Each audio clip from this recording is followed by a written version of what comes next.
Bon, on va recommencer notre journée. Alors, donc, nous allons enchaîner sur la table ronde sur de Rétex de la tempête Ciarán. Alors, avant de présenter l'ensemble des personnes qui sont autour de nous pour partager leur expérience, juste quelques mots de contexte sur la tempête Ciarán. Pour mémoire, donc la tempête Ciarán, c'est une tempête qui a traversé la France entre les 1er et 2 novembre 2023.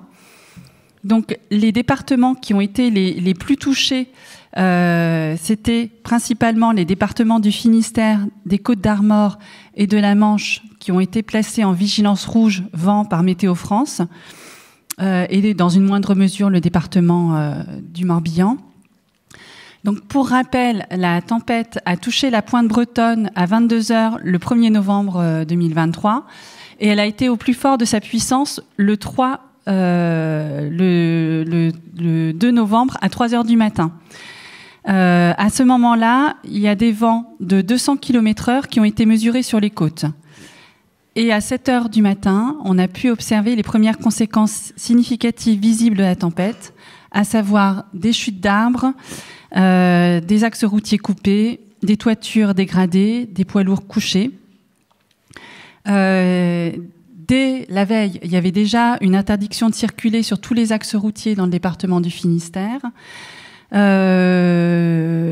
la tempête, on a dénombré 779, Enedis a dénombré 779 000 foyers privés d'électricité au sein de la région Bretagne. Il y en avait 255 000 en région Normandie.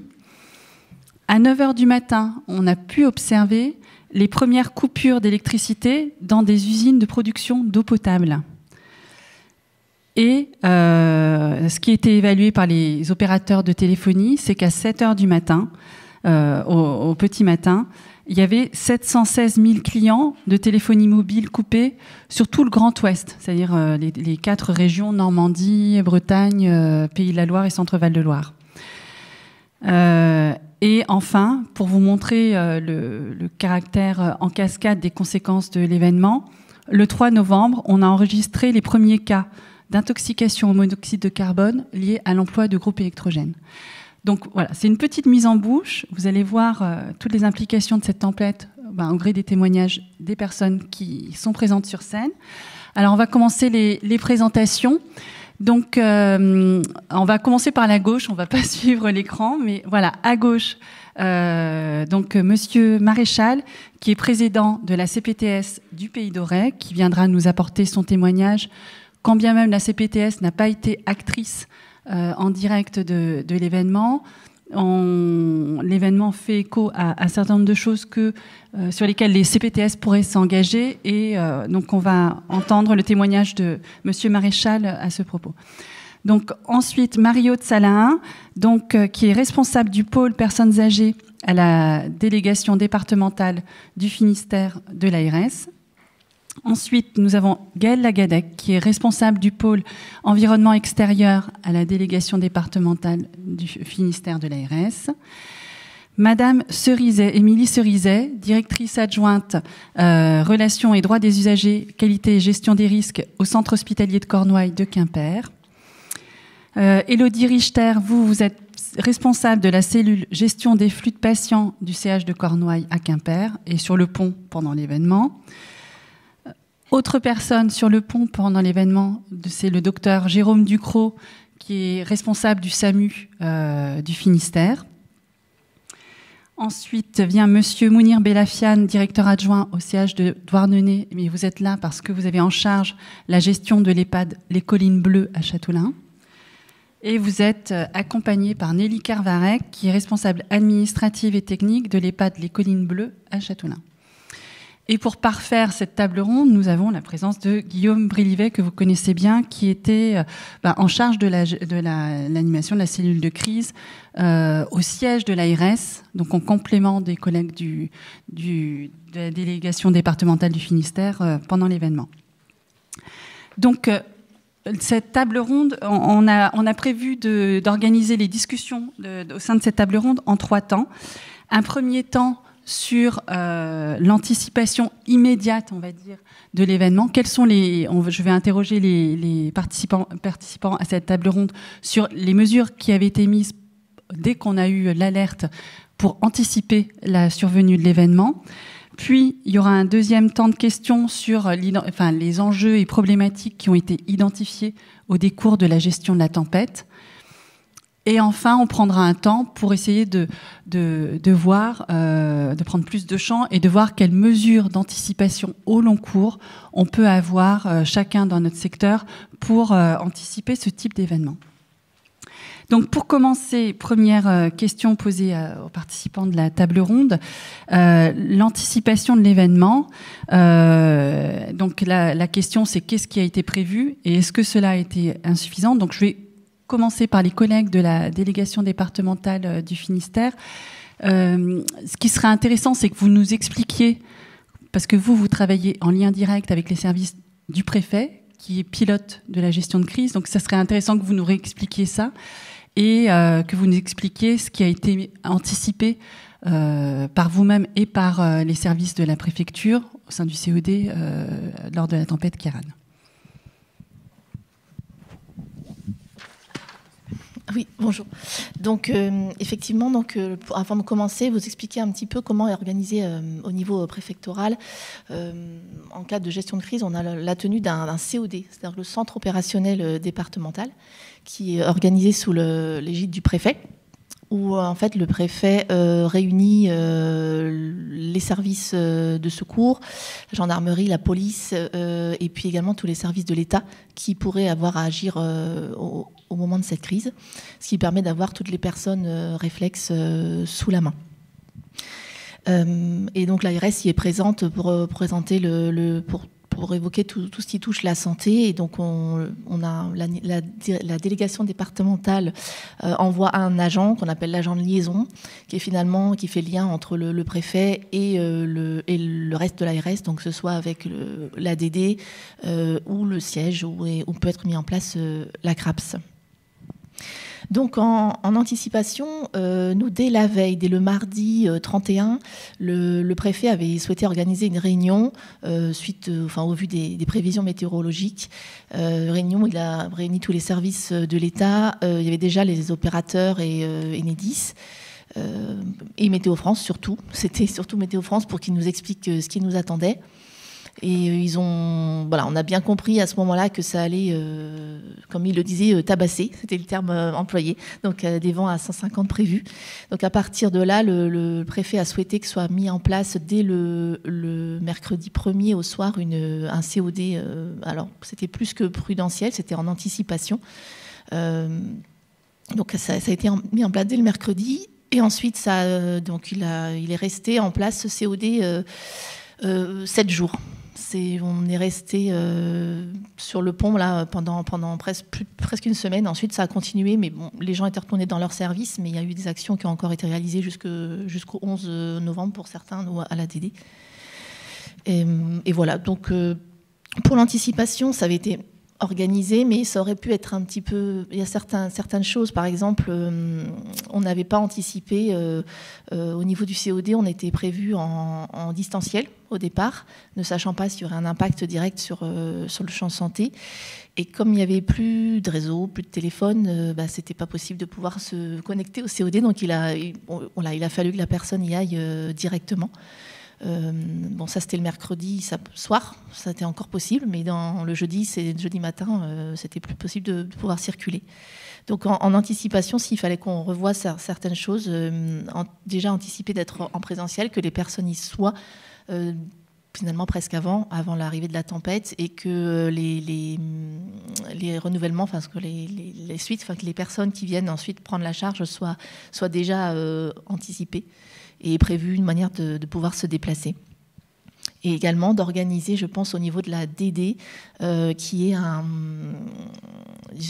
back-office, les personnes qui puissent travailler avec l'agent de liaison en COD, et que ça soit déjà organisé presque nominativement. Un tel vient à telle heure prendre la suite, au moins pour les premières 24 heures. Ça serait intéressant que ça soit déjà mis en place. Très Très bien. Du coup, j'enchaîne. Je ne sais pas, côté Dédé, est-ce que vous avez fait le tour? Bon, j'enchaîne alors avec Guillaume Brélivet. Parce que là, donc, Gaël nous a présenté le dispositif prudentiel mis en place au niveau départemental sous l'égide du préfet, auquel participe du coup activement l'ARS. Mais on a aussi mis en place au niveau du siège un dispositif prudentiel. Donc, je te laisse. Merci Isabelle. Oui, donc très rapidement peut-être pour recontextualiser, vous redire la difficulté qu'on a pu connaître liée à l'inconnu qu'on ne maîtrisait pas par essence sur l'intensité du phénomène qui allait nous tomber dessus et ses conséquences réelles sur le tissu sanitaire, médico-social et ambulatoire. Quand on a commencé à en parler 2-3 jours avant avec Isabelle, souviens-toi, on a appelé le chef prévisionniste de Météo France. Ils ont leur siège interrégional à Rennes. Et on a discuté avec eux. On avait beaucoup de mal, parce que c'est des prévisions, parce que c'est des probas, des stats, à avoir une certitude quant à ce qui allait se passer. Déjà, pas de certitude réellement au démarrage sur le niveau rouge, c'est venu un petit peu plus tard. Et ensuite, on ne savait pas finalement ce que ça voulait dire. Une rafale de 110, 120, 130 km/h, c'est quoi? Et en fait, on a appris un petit peu plus tard, et je vous le partage aujourd'hui, qu'à partir de 110, 120, il faut s'attendre à du dégât sur les bâtiments. Voilà, ça, c'est un truc à retenir. Maintenant, au-delà des vigilances météo, retenez que les rafales, au-delà de 110 km/h, on peut avoir du dégât sur le bâtimentaire. Et du coup, notre raisonnement, c'était dans cette zone d'incertitude, de réussir à anticiper nos organisations pour pouvoir répondre à ce qu'on ne connaissait pas encore, sans pour autant surstaffer, surmobiliser des collègues qui sont exposés aussi au risque. C'est un des enjeux qu'on a pu noter, nous, puisque on a prémobilisé. Déjà, je vais commencer par là. La CRAPS à distance. La CRAPS, est-ce que tu peux expliquer l'acronyme pour ceux qui ne connaissent pas? C'est la cellule de crise régionale de l'ARS, cellule régionale d'appui et de pilotage sanitaire. Et comment ça s'articule avec le COD et en quoi ça diffère du COD préfectoral? Alors là où en COD, on va travailler justement des questions de synergie interministérielle, c'est-à-dire des résolutions de problèmes pratico-pratiques ou de situations individuelles, on y reviendra tout à l'heure, avec le concours d'autres services de l'État, puisque tout ne peut pas être fait par les forces vives du système de santé. La CRAPS, elle va plutôt être en responsabilité sur le pilotage déjà de l'adaptation du système de santé face à l'événement et de sa capacité à y répondre. Ça veut dire, au-delà de la planif, c'est comment on déclenche nos cellules de crise, comment on se parle les uns avec les autres et comment on va traiter progressivement les conséquences du phénomène qui vont progressivement s'installer dans les jours ou les heures qui suivent le passage de la tempête. Et donc, on décide de mettre en place cette cellule régionale donc à distance, avant l'arrivée de la tempête. Et on va déclencher la CRAPS à l'ARS le jeudi matin. Alors, on doit être c'était le mercredi, je crois, le 1er novembre. Oui. Donc, c'est le 2 novembre à 8h30. Sachant qu'on était même un peu plus tôt sur le pont. On était plus tôt, la CRAPS était en fonctionnement à 8h30, mais dès 5h du matin, on était plusieurs à essayer de la monter. Oui. Et là, l'enjeu, il est double. On a une nécessité d'anticiper justement cette organisation, mais aussi de protéger les personnels. Parce qu'on ne peut pas demander à un agent qui part en COD de rejoindre la préfecture à un moment où même les services de secours hésitent à sortir sur le plus fort de la tempête. Et de la même manière, on ne va pas demander aux équipes de l'ARS de rejoindre le site si le gros de la tempête est encore devant nous. Donc là, la prudence était de mise et on avait, dans un premier temps, décidé d'une mobilisation à distance. Et ensuite, la tempête diminuant en intensité, on a convenu de pouvoir se réunir physiquement un petit peu plus tard. Donc un enjeu de mieux anticiper les déplacements de personnel, de donner des consignes de non-déplacement écrites, peut-être un message justement aux représentants des ressources humaines ou des directions générales, quels qu'ils soient aujourd'hui, parce que c'est des sujets qui dépassent le pilotage métier de la gestion de crise, qui relèvent plus de l'intendance, du support, mais qui sont éminemment importantes. Évidemment, on a besoin de sécuriser ces questions, y compris donc pour les personnels mobilisés, et anticiper la continuité d'activité. Parce que c'est d'autant plus vrai, alors c'est vrai pour la CRAS, mais c'est d'autant plus vrai pour nos collègues qui partent en COD. On est seul ou à deux, on va se retrouver sur le pont pendant plusieurs heures, mais il faut bien qu'on ait de la relève à un moment donné. Et ça s'anticipe également.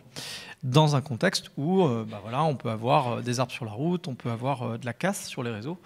Et c'est, tu l'as rappelé tout à l'heure Gaël, rendu compliqué par ces phénomènes d'atteinte sur les réseaux routiers, de télécom, etc.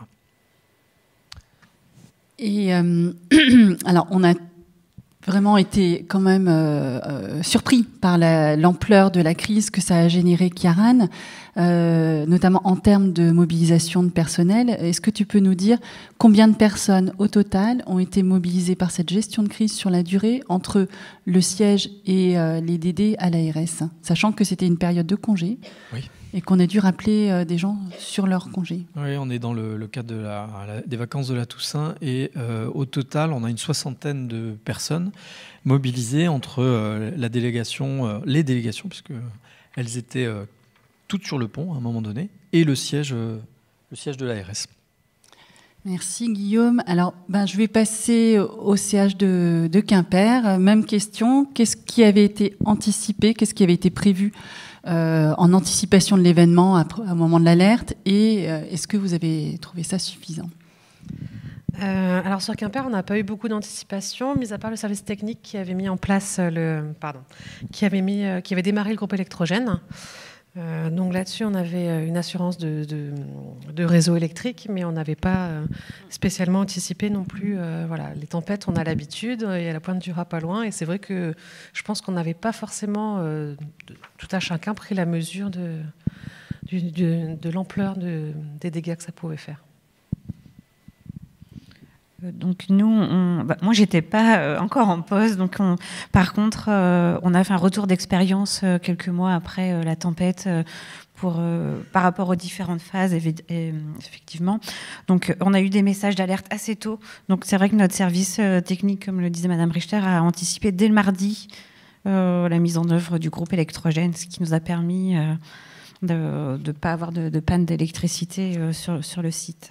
Et le retour qu'on fait qu'on aurait pu améliorer, c'est qu'effectivement, quand on a des vigilances rouges, oranges, et effectivement sur des vents des 120, peut-être de faire déjà une première pré-réunion, pas une cellule de crise, mais déjà de faire une première réunion et de faire un peu une checklist des différents points à anticiper, l'électricité, l'eau, la téléphonie, et tous ces axes qu'on pourrait checker dans une liste pour anticiper, vu le retour d'expérience qu'on a eu.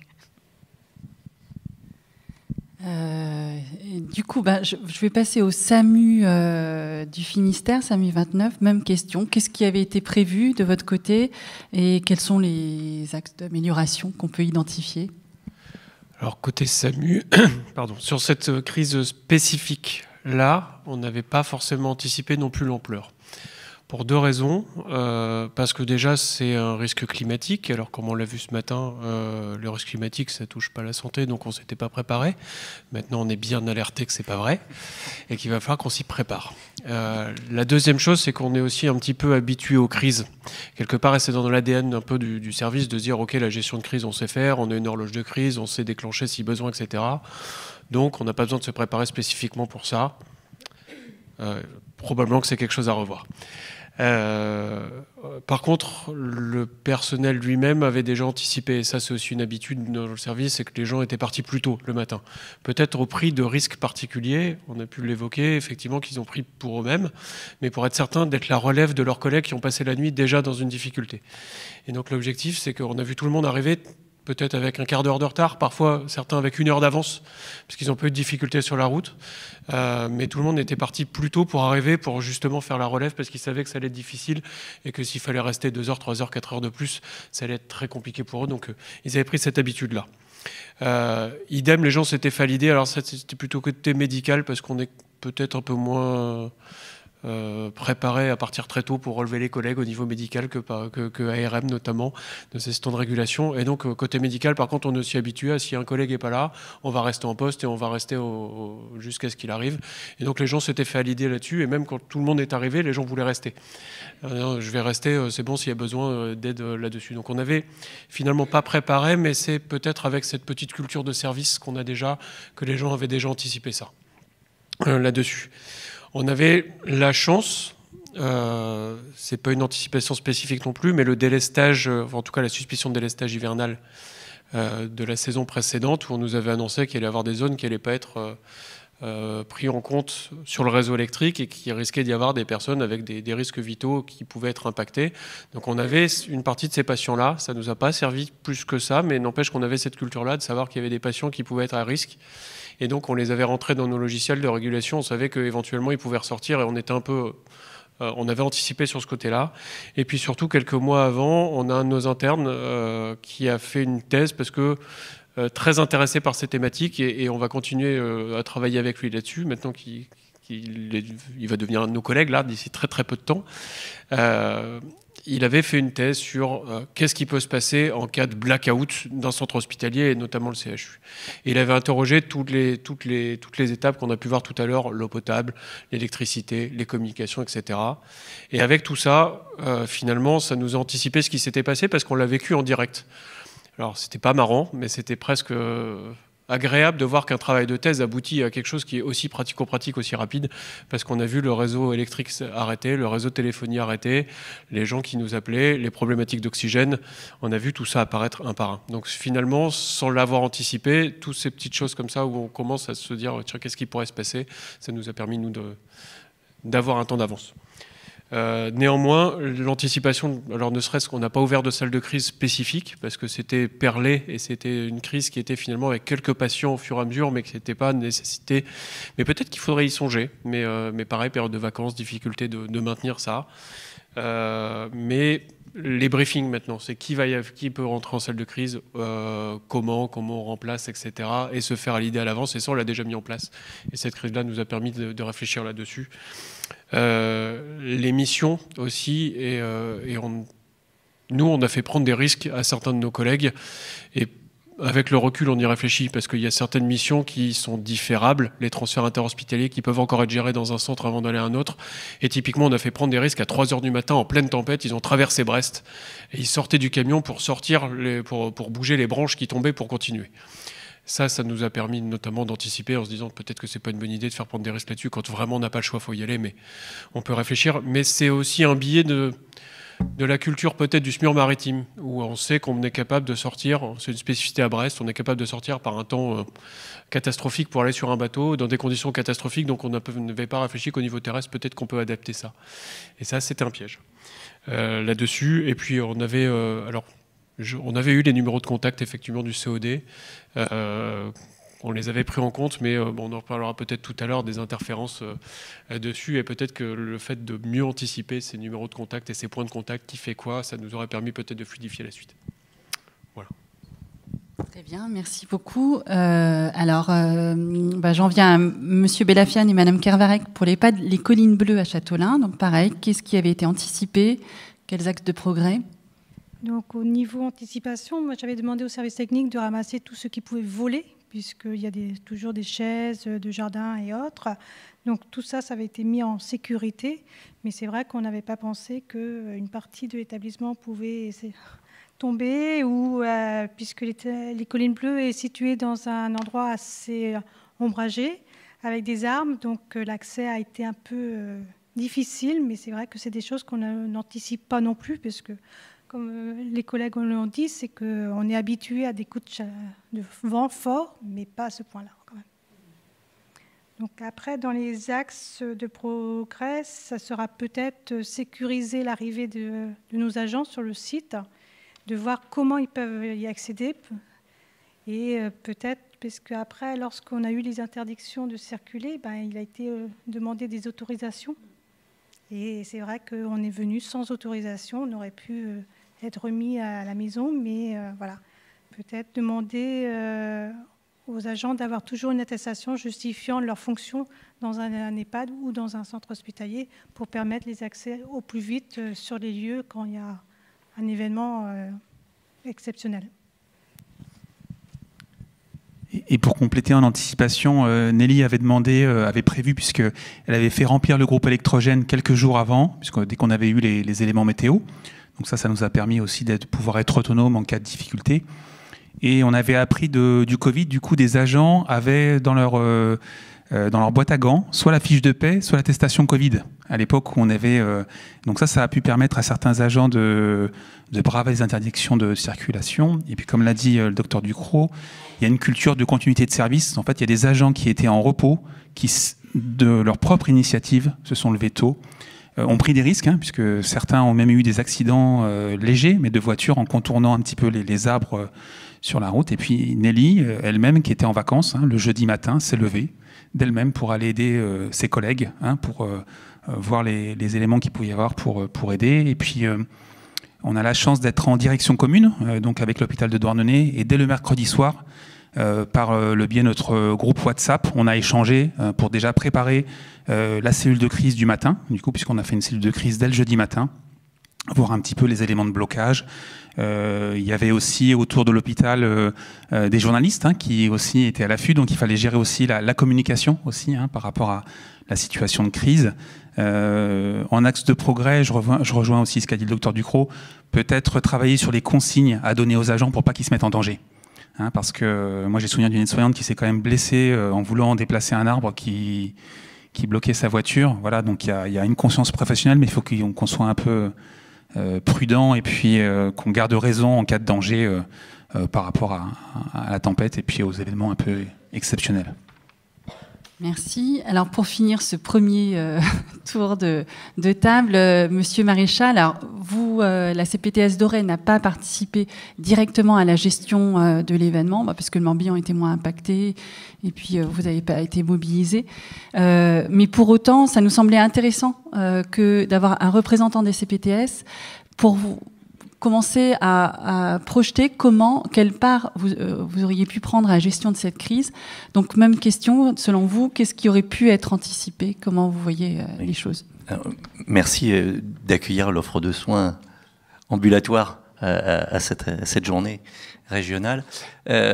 Historiquement, c'est à l'issue de la crise de 2022, la crise sanitaire 2022, qu'il a été proposé en mission socle, dite obligatoire, en mission socle, au CPTS, c'est leur mission 4, d'être en capacité d'organiser, de prévoir quelque chose dans le cadre des crises sanitaires pour l'offre de soins ambulatoires. Il y a 4 grande mission dans cette mission 4. La première, c'est d'abord effectivement d'assumer le flux de soins, donc la continuité des soins. La deuxième, c'est d'être en capacité, peu ou prou, tant que possible, de venir en renfort, soit aux établissements, d'abord à l'offre de soins de ville, entre confrères, entre collègues, après aux établissements de santé et aux établissements médico-sociaux d'un territoire. La troisième mission très importante, c'est de relayer l'information institutionnelle liée à la crise et qui sera diffusée par le COD, par le CRAPS. Et on doit relayer ça auprès des soignants du territoire, mais aussi des populations qu'on peut avoir au long cours, en soins dans la journée. Et puis, la dernière mission, si j'ose dire, qui est relativement importante, c'est d'inventer des dispositifs qui viendraient répondre aux différents types de crises possibles que sont, on l'a vu ce matin, je ne vais pas refaire le truc, épiclim, Amavi, urgence médico-psy, etc. On ne va pas sur tout ce qui est nucléaire, bactériologique, c'est pas notre histoire. Là, en l'espèce, effectivement, comme ça a été demandé à partir de 2022, fin 2023, même nous, à la CPTS du Pays d'Auray, qui est un peu en avance sur ce genre de choses, on était en finalisation de la rédaction d'un plan qui répondrait pour l'offre de soins ambulatoires. On n'était probablement pas complètement opérationnel par rapport à ce plan-là. Et en l'espèce, nous, on n'a pas été tellement touchés. Donc, les enjeux, là, c'est effectivement des enjeux de continuité de soins. Donc, obtenir, probablement avec des accords dans l'interconnaissance, que sur présentation d'une carte professionnelle, les gens puissent circuler sans se mettre en danger. Et donc là, la CPTS, probablement, aurait vocation à dire, là, pour l'instant, on n'y va pas, restez chez vous, mais à partir de en relayant l'information qui est donnée par la préfecture et la LARS. Et à ce moment-là, on relayerait, à partir de telle heure, vous pouvez à nouveau, et sur présentation de votre carte, vous aurez une libre circulation pour notamment assurer le flux de soins au domicile des usagers, de telle sorte qu'ils aient, eux, à ne pas se déplacer pour rajouter du risque au risque, etc. Et puis, donc, continuité de soins, et puis l'enjeu de communication est très fort, parce qu'on le voit bien, quand le réseau électrique tombe dans notre civilisation, en réalité, en cascade, assez rapidement, tout tombe, à commencer par la communication. Donc voilà, les deux gros enjeux qu'on aurait pu essayer d'anticiper, enfin, identifier pour ce type de crise. Et qui seront à prendre en compte, en tout cas. Tout à fait. Bon, vous commencez à ouvrir vraiment. On va rentrer du coup dans le vif du sujet maintenant. Alors, pour enchaîner, justement, quelles sont les problématiques qu'a mis à jour cette gestion de crise? Donc, on va commencer par Monsieur Balafian et Madame Kervarek, par l'EHPAD Les Collines Bleues. Quelles ont été les problématiques que vous avez rencontrées et quelles mesures vous avez prises pour les contourner? Donc la première difficulté, c'était que les agents arrivent à l'EHPAD pour pouvoir prendre en soin nos résidents. Donc dès que j'ai été appelée et je suis arrivée sur site, j'ai fait l'état des lieux du personnel qui était présent, entre infirmières et aides-soignantes, donc pour voir la prise en charge. L'équipe de nuit a pu rester aussi un peu le temps que l'équipe de jour se relaye.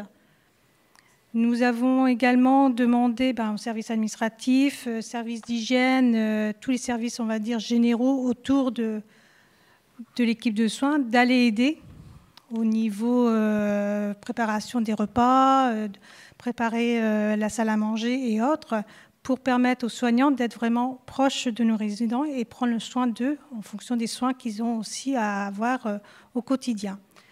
L'autre grande difficulté que nous avons eue, c'est le téléphone. Nous n'avons plus de réseau téléphonique, donc on était sur nos portables à appeler différents émetteurs et autres. Le centre hospitalier de Douarnenez a mis une cellule de crise en visio qu'on a pu faire aussi pour bien déterminer où on en était, les grandes difficultés que nous rencontrons, et après avoir un suivi aussi des personnes qui arrivaient petit à petit, puisque certaines sont arrivées vers les 9h, 10h, 11h. Donc petit à petit, les agents arrivaient en fonction de leurs possibilités. Certains arrivaient à nous joindre de temps en temps en nous disant moi je suis vraiment bloqué, je ne peux pas venir. Donc avec une prise en charge aussi du résident tout au long de la journée et assurer que tout le monde arrive en sécurité aussi auprès de l'EHPAD. Donc ça a duré au moins 2 jours, voire une semaine pour certains, puisque certains n'ont pas pu revenir au travail qu'au bout d'une semaine, au vu de l'impact qu'il y avait autour de chez eux et des conditions aussi de famille, puisque certains ont été impactés personnellement sur leur lieu d'habitation. Donc ils avaient aussi à gérer leur quotidien et la vie professionnelle. Donc tout ça a été assez complexe pour l'ensemble des cadres aussi qui ont pu prendre le relais sur les 2 jours et les 3 jours qui suivaient. Oui, juste pour compléter ce qu'a dit Nelly, en fait, on a appliqué notre plan de continuité d'activité. Donc on a des process où effectivement on se concentre tout de suite sur l'accompagnement du résident. On le fait des fois dans les épisodes de forte chaleur. On a du personnel administratif qui va aider le personnel soignant pour aider à manger pour les résidents. On met de côté les activités lingerie, tout ce qui n'est pas essentiel en fait à l'accompagnement du résident pour se concentrer sur l'accompagnement des résidents. Et puis on a eu la particularité des sociétés par le CCAS de Châtelain, par les mairies environnantes, pour accueillir des personnes qui à leur domicile n'avaient plus ni d'électricité ni de chauffage. Donc il a fallu, en plus de nos difficultés RH et organisationnelles, se préparer. Donc on a accueilli, je crois, 5 personnes, 3 je crois le jeudi, 2 le vendredi. Pour rendre un service aussi à la population, et ça s'est plutôt bien passé.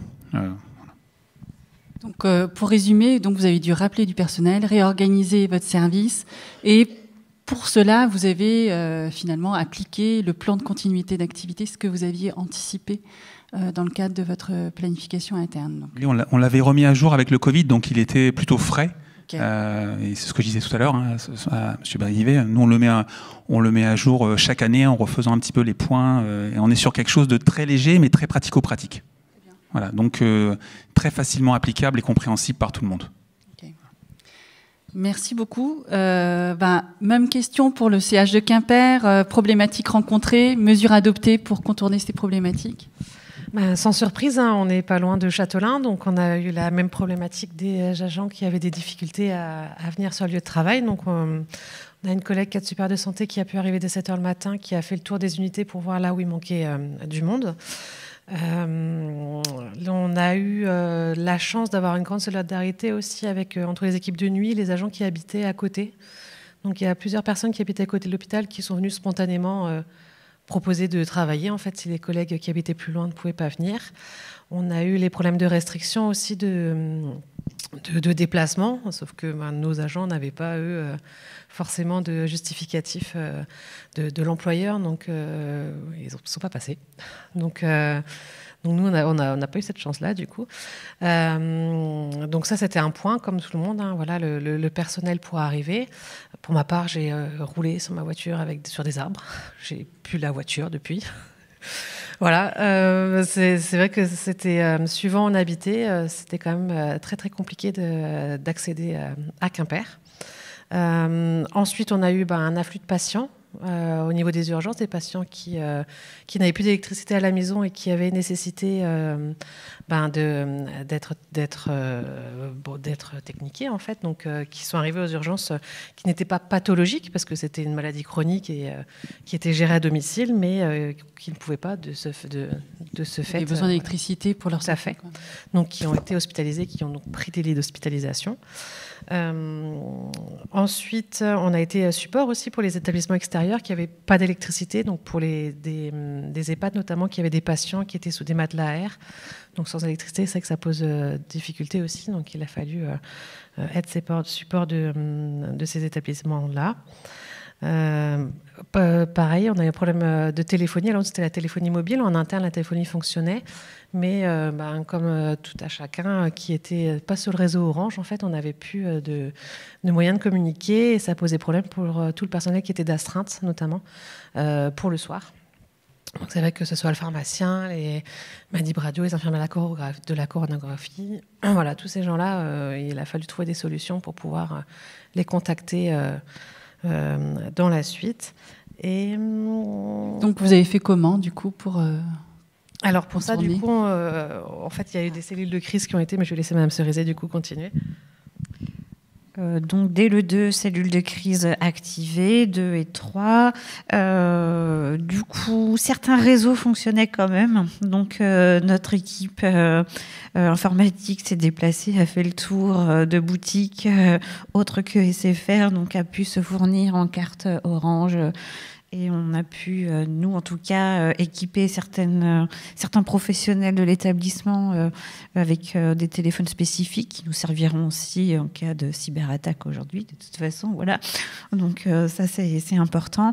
Oui, ça a posé souci, mais par contre, une grande solidarité. Donc, c'était peut-être pas les personnes qui étaient prévues, mais du fait de la solidarité des paramédicaux, des médicaux ou des autres professionnels, on a pu trouver des solutions pour gérer du coup les astreintes des jours.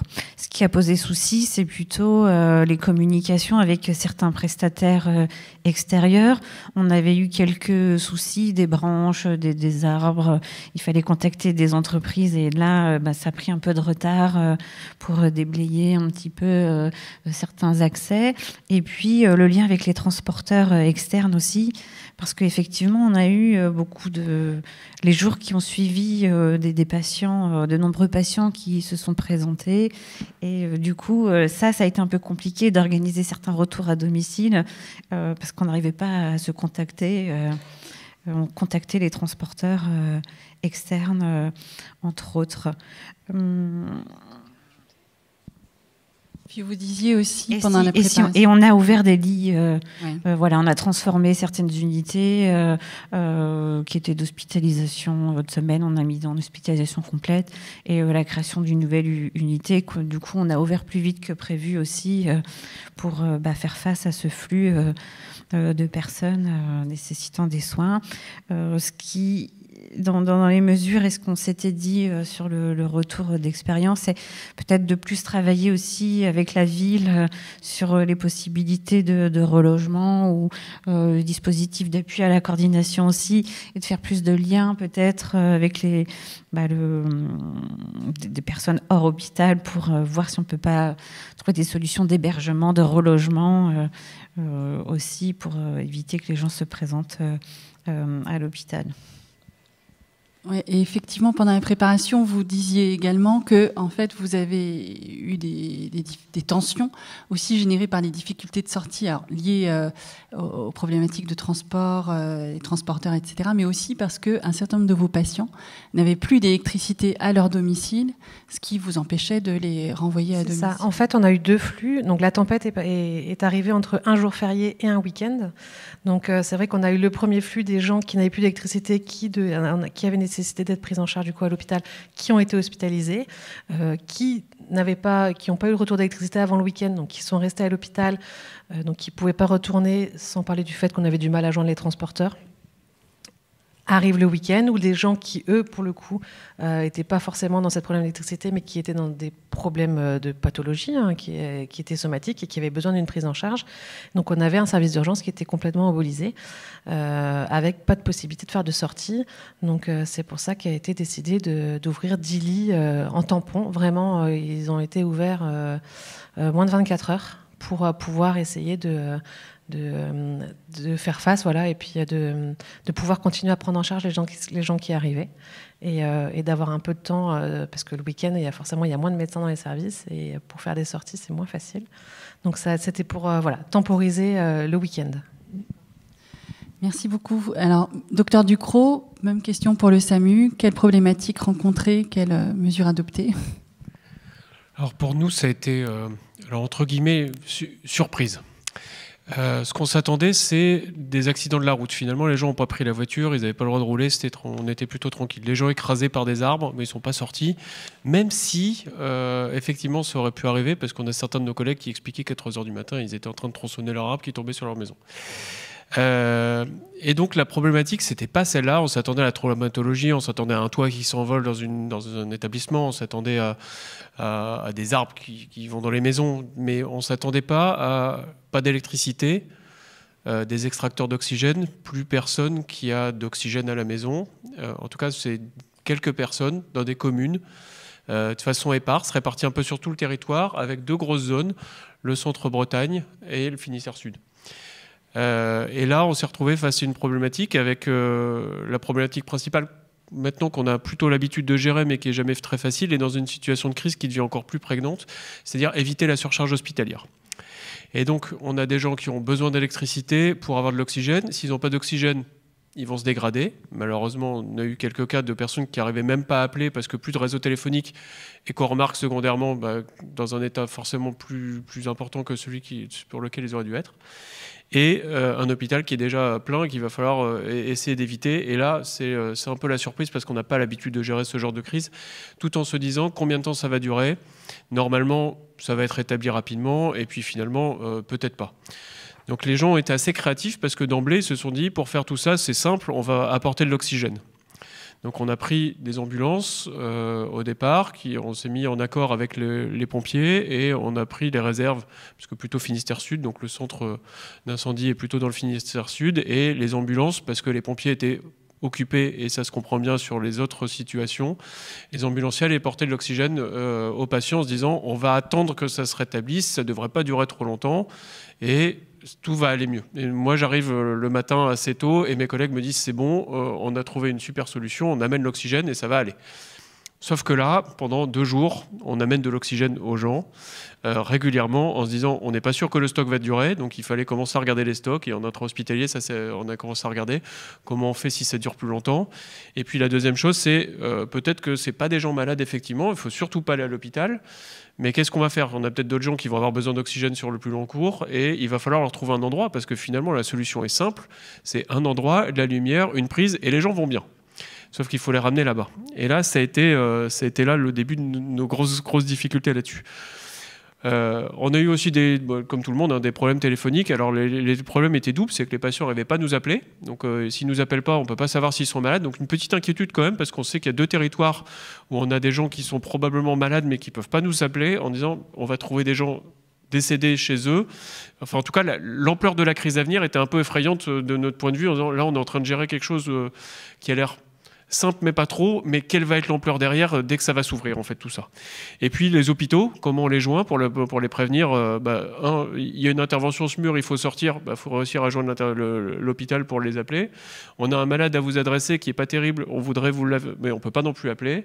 Et puis donc il faut s'organiser. Donc on avait réussi à s'organiser par des moyens du bord avec des collègues qui nous appellent en disant j'ai un numéro étranger, il passe celui-là. C'était quand même alors ça, l'anticiper, on ne pouvait pas. Hein. Le collègue qui était là pile ce jour-là en nous disant ça tombe bien, j'ai un numéro là, vous pouvez m'appeler. C'était le seul qui passait. Typiquement à Carré, c'était le seul qui passait.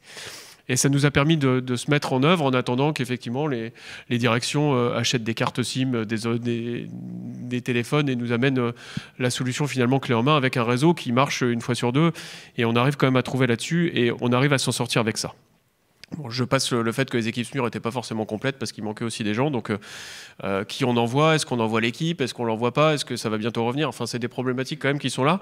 Heureusement, on n'a pas énormément d'interventions graves à cette période-là, mais c'était une vraie problématique pour laquelle on n'était pas certain de pouvoir répondre en permanence. L'offre de transport, on l'a vu, pour sortir les gens, c'était compliqué, mais surtout pour aller chez les gens, c'était pas si facile que ça, parce que typiquement, les ambulanciers nous appelaient en disant j'ai un arbre devant ma société, je peux pas sortir l'ambulance. Donc il nous manquait les pompiers qui étaient occupés ailleurs et les transporteurs ambulanciers qui étaient absolument pas tous capables de partir. Et eux, pareil, il fallait les joindre. Comment faire pour pouvoir les joindre, pour pouvoir leur demander d'aller en intervention et pour aller leur demander d'aller apporter de l'oxygène. Heureusement, les histoires de délestage électrique, effectivement, nous ont permis d'inventer des solutions qui étaient simplement se dire ok, si on n'arrive pas à vous joindre pendant cette période-là, parce que votre réseau peut être planté par problème d'électricité, peut-être qu'il faudrait vous rendre au centre d'incendie de secours où avec eux, nous, on a directement une liaison radio et ce qui fait qu'on pourrait communiquer. Et donc ça s'est fait dans certains endroits. Ils se sont aperçus qu'ils n'avaient pas de réseau téléphonique et ils nous ont joint en disant je me suis mis là à tel endroit, on a réussi à les joindre comme ça. Donc finalement, cette anticipation-là, pour autre chose, nous a permis d'avoir des solutions clés qui auraient peut-être été plus difficiles à avoir là-dessus. Trouver le lieu là pour mettre les gens, et là ça a été une difficulté. Alors c'était une difficulté de liaison et on voit qu'effectivement des gens au COD, des gens au siège, avec chacun des remontées d'informations. Je pense que nous, typiquement, on s'est un peu emmêlés sur le fait qu'on remontait des informations, parce que c'était important de donner l'état des lieux, combien de personnes impactées, quels sont nos besoins, et ça, c'est dans les situations de crise, on le fait, le SAMU remonte les informations, notamment au niveau de l'ARS ou au niveau du COD, pour pouvoir avoir ces zones-là, et on s'est imaginé que la liaison allait se faire facilement, et typiquement, quand il y a quelqu'un qui est en distanciel, qui ne peut pas appeler, avec des liaisons qui sont très compliquées partout, si c'est compliqué pour nous, c'est compliqué pour tout le monde. Et là, on s'est retrouvé quand même avec une journée, en tout cas une bonne grosse demi-journée, où on avait trouvé finalement une solution, mais encore une fois, la débrouillardise. Quelqu'un de chez nous qui est bénévole, qui trouve un hangar avec de l'électricité, des gens qui sont formés au secourisme, qui peuvent prendre des gens. Pour nous, ça paraît super simple, mais pour les gens à l'autre bout qui ont du mal à avoir l'information, peuvent ne pas comprendre là où on est. Il y a un énorme enjeu de communication finalement dans ces crises. On le sait, on le voit, mais quand on le vit, finalement, c'est très compliqué parce qu'on voit que les solutions qui paraissent simples finalement deviennent très complexes, et je pense que là-dessus c'est un vrai axe très très important, la communication directe, les points de situation qui sont faits, mais est-ce que vraiment les bonnes personnes ont le bon pouvoir au bon moment? Ça, c'est vraiment quelque chose qui je pense à voir pour la suite. Et puis c'est un peu annexe, mais une petite découverte quand même, c'est que les patients à haut risque vitaux qu'on nous a fait sélectionner parce que danger, ces patients-là, s'il y a des délestages, il va falloir aller peut-être suppléer leur fonction vitale, finalement ils ne sont pas prioritaires. Et ça, c'était une découverte pour nous parce qu'on se dit, mais bien entendu qu'ils vont être rétablis très vite. Prioritaire pour le rétablissement d'électricité. Prioritaire pour la santé, oui, mais pour le rétablissement d'électricité, non, parce que c'est difficile d'aller rétablir le quartier d'une personne, etc. Mais pour nous, c'était... on était loin de ça en se disant la cinétique va être courte, et c'est pour ça aussi qu'au départ on ne trouvait pas d'autre solution que d'apporter l'oxygène en se disant que ça allait aller vite, parce que c'était une cinétique courte, l'électricité allait forcément être rétablie pour eux, et c'était pas le cas. Donc ça aussi c'est une découverte, et c'est bien que la communication interservice et les implications peut-être puissent se faire plus facilement dans l'anticipation de ces crises. Alors les collègues, ça offre une transition rêvée pour les collègues de la délégation départementale qui pourront du coup nous expliquer en quoi consiste le dispositif PHRV, qui n'est pas effectivement un dispositif de priorisation. Mais alors du coup, pour la DD, vous étiez finalement au cœur du réacteur, au sein du COD. Alors, est-ce que vous pouvez nous dire sur quelle problématique a été mobilisé le COD et la DD, parce que vous avez mis en place une organisation en plus du COD. Quelle organisation a été mise en place au sein du COD, à la DD, et après, Gaëlle, si tu pouvais nous parler aussi de la problématique de l'eau, ça serait intéressant. Marie-Aude ? Oui. Alors, en effet, on était à 2 endroits. Le COD avec un agent de liaison qui était arrivé dès la veille est présent le 2. Et d'ailleurs, c'est un des points qu'on n'avait pas non plus anticipé en termes de calibrage du besoin de présence en COD. Rapidement, on a dû réajuster notre présence en doublant le nombre d'agents en COD sur les jours suivants, parce qu'il s'est avéré que le nombre de signaux à gérer qui arrivaient sur l'agent de liaison était beaucoup trop nombreux à gérer pour une seule personne. Et donc, on a dû réévaluer ce besoin-là dans la journée du 2 pour le lendemain et plusieurs jours à venir. Donc on était en effet en COD, donc l'agent de liaison reçoit les différents signaux qui arrivent de toutes parts, notamment de la cellule d'information du public téléphonique que le préfet a installée pour la population et les élus, et donc il nous renvoie pour gestion les différents signaux à traiter. Et donc assez spontanément, en fait, en délégation départementale, on est arrivé nous aussi au compte-gouttes, en présentiel le 2, en fonction de nos disponibilités, enfin nos facultés de déplacement et nos lieux de domicile. Et on s'est assez spontanément organisé en cellule de back-office. Donc on n'avait pas forcément identifié dans nos organisations précédemment. Et il s'est avéré que c'était quand même non seulement utile, mais aussi opérationnel.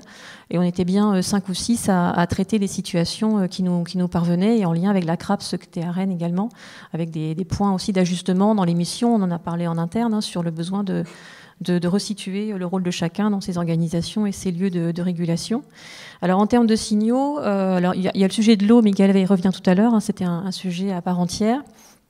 Et ensuite, sur l'offre et la compétence un peu plus habituelle de l'agence, en tout cas sur mon secteur que je connais mieux, qui est le médico-social, on a eu à traiter à la fois les sujets des établissements, de l'accueil collectif, et puis les situations individuelles.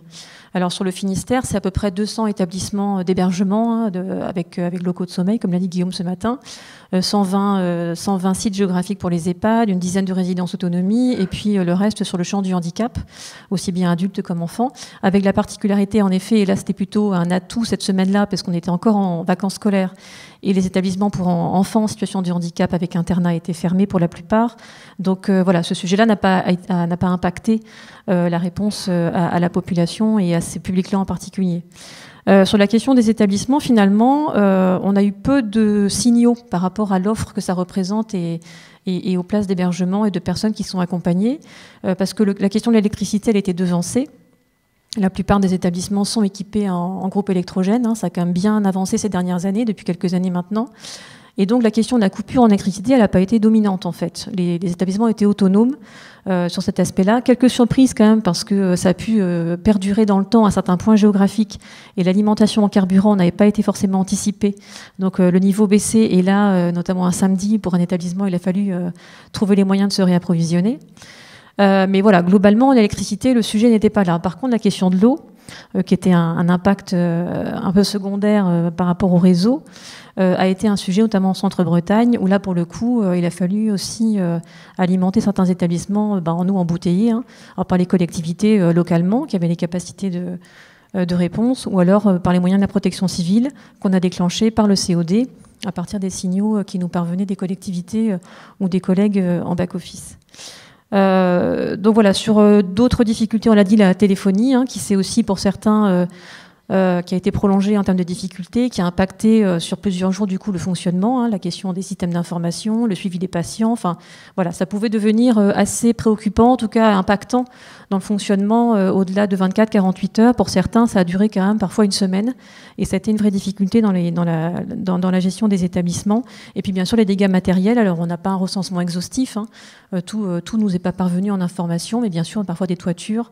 Voilà, des arbres qui sont tombés sur des parties de bâtiments, etc. Mais au global, sur l'ensemble de l'offre et des établissements médico-sociaux, voilà, on n'a pas eu tant que ça de signaux en proportion. Donc ça veut dire que voilà, les capacités de réponse et de réactivité, adaptation et les moyens d'anticipation ont pu être trouvés. On a beaucoup plus été sollicité sur les situations individuelles. Alors les PHRV, en effet, ça a été la première. Est-ce que tu peux redire patients, ce que c'est les patients à risque vital, donc des personnes qui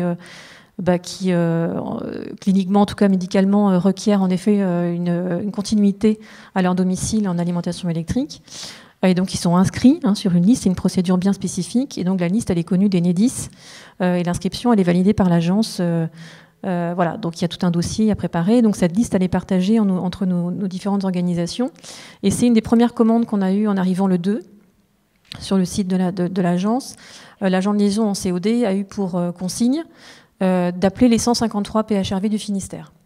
Donc on s'est organisé, on était à plusieurs appelants évidemment pour passer en revue ces 153 numéros. Beaucoup d'appels sans réponse, puisque pour beaucoup, pas de moyens de communication. Donc ça ne veut pas forcément dire qu'ils n'allaient pas bien, mais ils ne pouvaient pas répondre. Donc là, pour le coup, toutes les situations de non-réponse ont été communiquées au COD et des levées de doute ont été engagées par les forces de l'ordre en différents points du territoire pour aller vérifier que tout allait bien. Et puis ensuite, c'est les situations individuelles qu'on pouvait nous remonter. Pour les PHRV, juste pour redire, à quoi ça sert finalement ce dispositif d'inscription sur la liste des PHRV s'il n'y a pas de priorisation pour le rétablissement de l'électricité? Pourquoi il y a ce dispositif? Oui, c'est pour l'information. C'est ça, c'est-à-dire pour l'information. C'est une information sur des possibles délestages et les durées de rétablissement de l'électricité, mais c'est juste une information et pas une priorisation. Donc ça, c'est toute l'ambiguïté qu'on a, à laquelle on a à faire face régulièrement. En fait, voilà. Il n'y a pas de priorité de rétablissement. Et il a fallu aussi parfois gérer cet aspect-là de communication vis-à-vis des intéressés. Et ensuite, c'est plutôt les situations individuelles, en effet, qui nous étaient remontées. Alors, soit spontanément par les gens eux-mêmes, qui avaient un numéro et qui ont appelé, qui ont trouvé, enfin voilà. Et par les collectivités, beaucoup les élus qui, en proximité sur leur commune, étaient évidemment sur le front, sur le terrain, ont parfois découvert eux-mêmes des situations dont ils n'avaient pas connaissance, des gens très isolés, dans des conditions précaires, etc., et des situations de fragilité. Donc voilà, il nous fallait, nous, tenir compte de ces situations, les examiner, les évaluer avec les informations dont on disposait, pour faire aussi une juste évaluation, pour pas non plus surqualifier une situation et envoyer des moyens qui étaient un peu disproportionnés. Pendant quelques temps ou quelques heures, on a eu une information d'Enedis qu'on pouvait envoyer quelques groupes des groupes d'alimentation individuelle, mais ça se comptait par dizaines, donc il fallait pas se tromper sur les personnes et les lieux où les envoyer. Donc voilà, ça a été assez fastidieux, mais il fallait être au plus juste et opérationnel. Donc des liaisons avec les élus, encore une fois des collectivités, les services de soins, l'HAD notamment, pour vérifier les moyens en oxygène quand une situation était évoquée. Signalement à Enedis qui était en COD. Donc dès qu'une situation... Vous étiez tous en COD, Enedis, ARS... Oui, il y avait des représentations de tous les services. Oui, complètement. Et vous vous coordonniez... Oui, on est bien encadré à l'ARS, on est encadré par le SDIS et la police et les gendarmeries, donc on se sent parfaitement en sécurité en COD, il n'y a aucun problème. Et en face, il y avait Enedis, donc dès qu'une situation nécessitait d'être signalée, on pouvait très rapidement la signaler au correspondant d'Enedis, qui, de manière remarquable, il faut quand même le souligner, engageait vraiment les équipes et essayer de résoudre les situations au cas par cas. Donc une réactivité, une communication comme relativement fluide avec les difficultés que tout le monde a connues, mais en tout cas au total 52 situations individuelles que nous on a été amenés à traiter à l'ARS en cellule de back-office ou en COD. Et puis pour certaines situations, des transferts à organiser, puisqu'un maintien à domicile qui ne pouvait pas tenir, au risque de présenter un risque pour la personne. Donc des transferts soit en EHPAD, certains établissements ont accepté d'accueillir des personnes sinistrées pour plus ou moins longtemps. Parfois ça s'est installé aussi un peu dans la durée. Mais voilà, c'est aussi une petite partie de ce qui s'est passé, parce que tout ne nous est pas revenu en signaux. Les établissements, on le sait, ont joué le jeu localement et ont été mobilisés spontanément pour accueillir et parfois transformer leur salle d'animation en salle d'accueil et un peu de fortune, mais ça a servi évidemment à l'ensemble des habitants d'un territoire. Donc voilà, des situations assez inattendues parfois, mais on a quand même géré des situations jusqu'à la date du 11 novembre. Donc voilà, une activité qui s'est quand même installée dans la durée. Et si on veut illustrer le type, tout à l'heure, M. Belafian parlait de matelas à air. Enfin, c'est quoi les problèmes qui sont posés au domicile pour illustrer? Alors, il y avait ces questions-là, en effet, de dispositifs médicaux qui du coup, pouvaient plus être alimentés. Donc, il fallait trouver une solution de secours ou transférer la personne. Des problématiques de santé, de chauffage, etc., on pourrait dire de confort, mais qui allaient vraiment impacter la personne et son accompagnement. Le fait que justement ceux qui ont des plans d'aide et les aidants, soit naturels ou professionnels, ne pouvaient pas rejoindre le domicile et du coup ça compromettait l'accompagnement du quotidien. On a eu aussi quelques situations, peu nombreuses, mais quand même de besoin de soutien psychologique. On a été sollicité par un élu qui était très préoccupé par la situation d'une famille avec des jeunes enfants dont le domicile avait été très sinistré, avec un vrai traumatisme.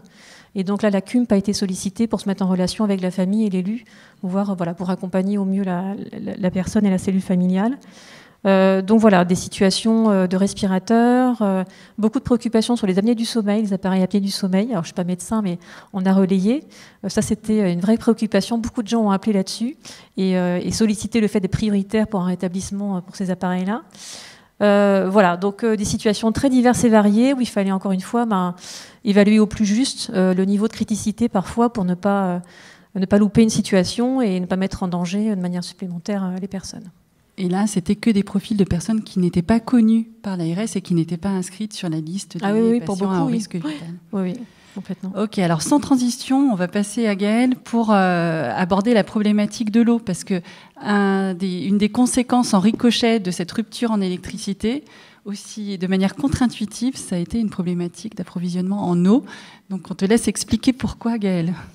Oui, effectivement, parce que pour avoir de l'eau, il faut du courant. Effectivement, on n'y pense pas toujours, mais les stations de pompage en eau souterraine ou en eau superficielle ou ensuite de traitement des eaux nécessitent du courant pour pouvoir alimenter ces structures.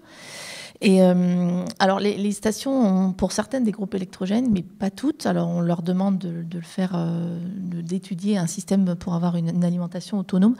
Dans leur programme de gestion de risque, c'est ce qui est de plus en plus demandé. Mais donc certaines en ont. C'est un petit peu compliqué à gérer un groupe électrogène à demeure parce qu'il faut mettre en marche de temps en temps et il faut le gérer. D'autres ont des systèmes de location. Mais quand tout le monde a besoin d'un groupe électrogène en même temps, sur le même secteur, le fournisseur ne peut pas fournir de groupe. Donc il y a eu ces situations-là de coupure. On a eu, sur les 226 unités de distribution sur le département, il y en a eu à peu près une vingtaine qui ont eu des problèmes d'alimentation, alors plus ou moins selon sur différents secteurs, mais qui ont eu des contraintes et qui ont été parfois à ne pas pouvoir distribuer de l'eau sur le territoire. Et donc, il y avait ce problème quantitatif. Parfois, il n'y avait pas d'eau, ou très peu de pression. Et il y avait également, à la longue, un problème qualitatif, parce qu'ils ont pu être parfois livrés en groupe électrogène par Enedis, mais ces groupes n'apportaient pas la puissance nécessaire pour à la fois pomper et traiter l'eau, ou traiter aux différents châteaux d'eau. Ce qui fait que l'eau était... On ne pouvait pas assurer de la qualité complète de l'eau qui était distribuée. Donc ça, c'était un point un peu secondaire, mais ce qui, sur la durée, commençait à être un peu plus prégnant. Donc c'était ces soucis. Et bon, là, c'était pour la population en général, mais on a eu certains établissements de santé et médico-sociaux qui ont été touchés, qui étaient dans une zone où il y avait du courant, mais pour autant, ils n'avaient pas d'eau, parce que la station d'eau potable, elle, n'était pas alimentée. Parce que les unités de distribution peuvent être quand même assez larges en surface, en territoire. Et ça pouvait paraître surprenant, mais l'eau n'arrivait pas à certains établissements. Donc ce qui avait été... oui, et aussi par rapport, justement, comme on parlait tout à l'heure, des établissements sur la réaction, voilà, l'eau, elle n'arrive pas toute seule. Et comme on l'a vu, il y avait parfois, si on pouvait apporter une solution type citerne, il n'y avait pas toutefois derrière la capacité d'intégrer la citerne dans leur propre réseau. Et pouvait également poser la question qu'il faudrait anticiper un petit peu, c'est savoir qu'est-ce qu'ils peuvent faire sans eau. Alors, quelles sont les actions qui peuvent être faites sans eau tout court ou sans eau potable. Il y a peut-être des choses qui peuvent être faites avec de l'eau plus ou moins potable. Donc ça, ce sera un point à étudier, parce que parfois, quand on avait une demande, il fallait anticiper le besoin. On n'avait pas le retour pour nous dire on a besoin de telle quantité, tel volume d'eau. Et donc sur l'organisation, donc on avait la chance d'avoir Enedis sur place, comme on l'a dit. Et c'est ce qui a été fait, c'était qu'on a essayé de joindre les distributeurs d'eau, ce qu'on appelle les PRPDE, personnes responsables de la production et distribution d'eau. Il faut savoir que sur le département, on a 70. Donc c'est un département où on a encore beaucoup de petites structures. Et donc pour les joindre tous, ça a été difficile. Certains, dans les monts d'arrêt, n'avaient toujours pas de téléphone au bout de presque une semaine. Donc on n'arrivait toujours pas à savoir s'ils avaient de l'eau ou pas. Enfin, en tout cas, ils se sont sûrement débrouillés. On n'a pas su. Mais donc il a fallu les appeler. Et ce qu'Enedis nous demandait, c'était de donner le point de livraison, le numéro du point de livraison. Parce qu'avec cette information, Enedis pouvait essayer de réalimenter en fonction. Alors, au tout début, ils alimentaient les hautes lignes à haute tension, puis moyen, et une fois qu'ils arrivaient sur le secteur un peu plus précis, on pouvait leur demander, là, il faudrait alimenter ce point-là en particulier. Ou, au pire, amener un groupe électrogène s'ils ne pouvaient pas les alimenter. Donc, il y a eu ce travail de priorisation, de donner des établissements. D'abord, on a donné les établissements de santé prioritaires, et ensuite, c'était les points de livraison des stations qui alimentaient en eau les établissements. Donc il a fallu aller finement dans la planification, enfin la cartographie des unités de distribution par rapport aux établissements, ce qui n'avait pas été fait déjà en anticipation. Et ça, c'est un point important qu'on a retravaillé, c'est que pouvoir mettre ensemble les cartes des établissements et des zones et des réseaux. Moi, ce que je retiens de ce que tu viens de dire, un élément finalement de complexité, c'est que certains gros établissements de santé peuvent avoir un sentiment de fausse sécurité en matière d'approvisionnement en eau, parce qu'ils sont sur une grosse commune, donc prioritaire effectivement pour le rétablissement de l'électricité. Mais par contre, l'unité de distribution de l'eau qui dessert cet établissement-là peut être sur une toute petite commune qui, elle, ne sera pas priorisée pour le rétablissement en électricité. Et donc, ce gros établissement peut quand même avoir une problématique d'alimentation en eau. Donc ça, c'est c'est une grande illustration qui rejoint d'ailleurs une expérience qu'on avait eue il y a 2 ans sur l'agglomération de Brest. Mais on voit bien qu'il y a une fragilité et un enjeu d'anticipation très fort de cette problématique d'approvisionnement en eau, parce que les unités de distribution ne sont pas sur des grosses agglomérations nécessairement. Donc merci Gaëlle pour ce témoignage. Alors sans transition, on va repasser à Monsieur Maréchal. Alors voilà, la CPTS d'Auray, donc vous êtes en train de vous structurer.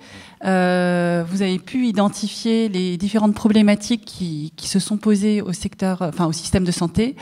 Comment les acteurs d'une CPTS peuvent contribuer à la gestion de ces problématiques?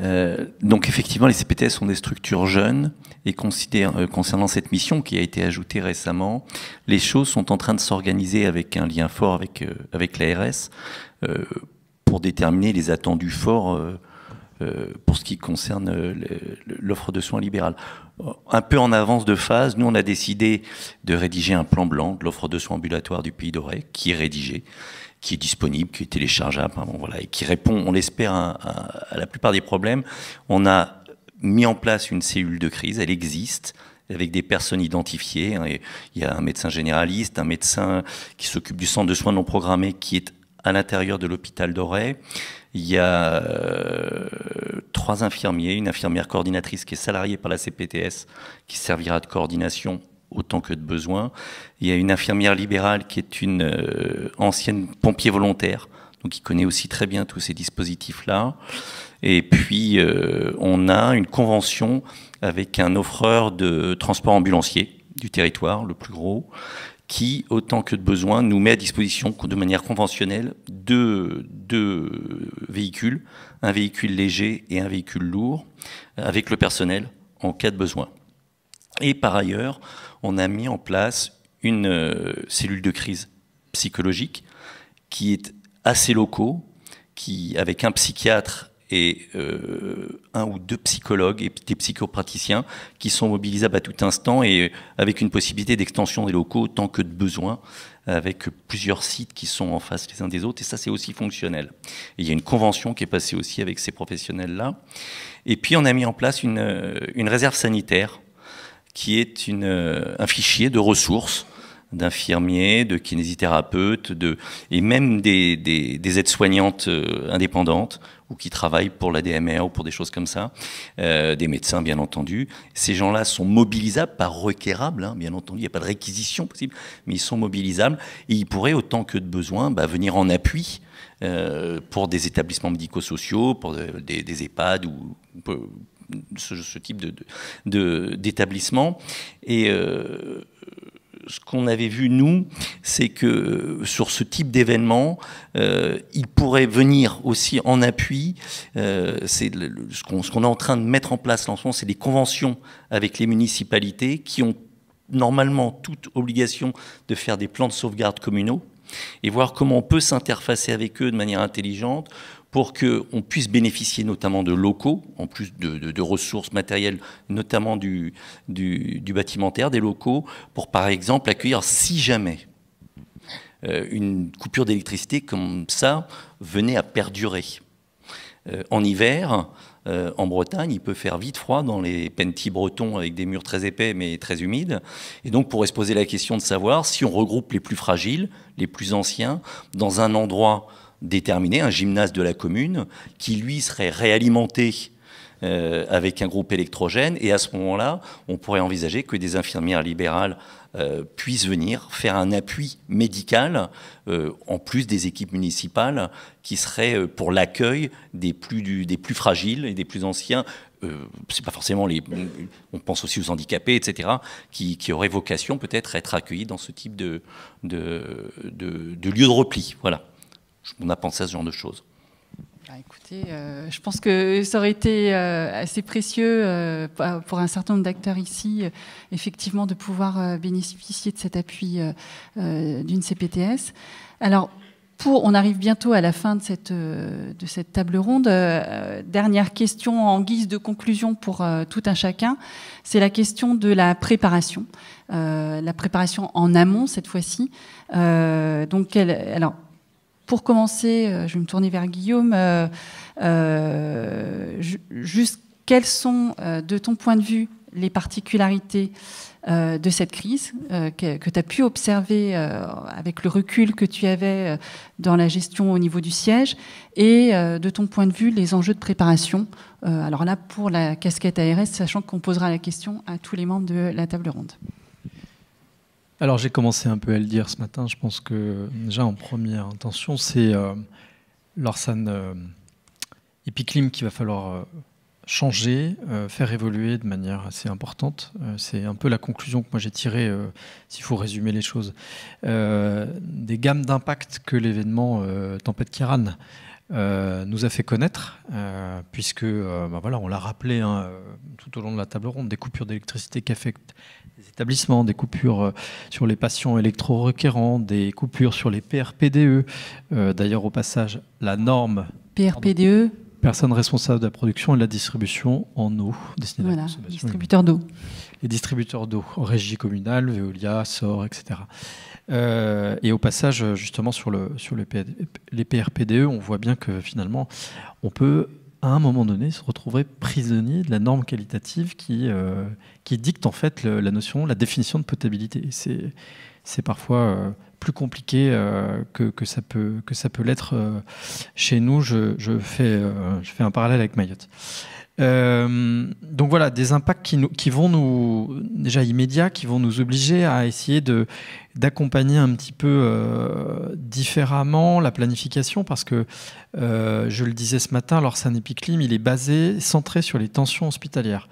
Mais on voit bien qu'on a des enjeux forts, et M. Maréchal l'a rappelé, sur des situations individuelles de patients qui, finalement, s'ils ne bénéficient pas d'une mise à l'abri, vont ensuite générer un besoin de soins nouveau dans le temps qui va se reporter sur l'hôpital.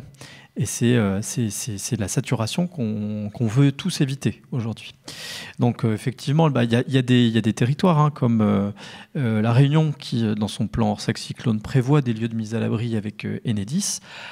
Là, aujourd'hui, le changement climatique nous amenant des phénomènes d'intensité qu'on n'avait pas connus depuis 87 en Bretagne ou 99, de manière a priori plus récurrente dans le temps à l'avenir, il va bien falloir qu'on se prépare aussi de ce côté-là. Et bon, là, ça dépasse le cadre du système de santé parce que vous parliez effectivement à juste titre des plans communaux de sauvegarde.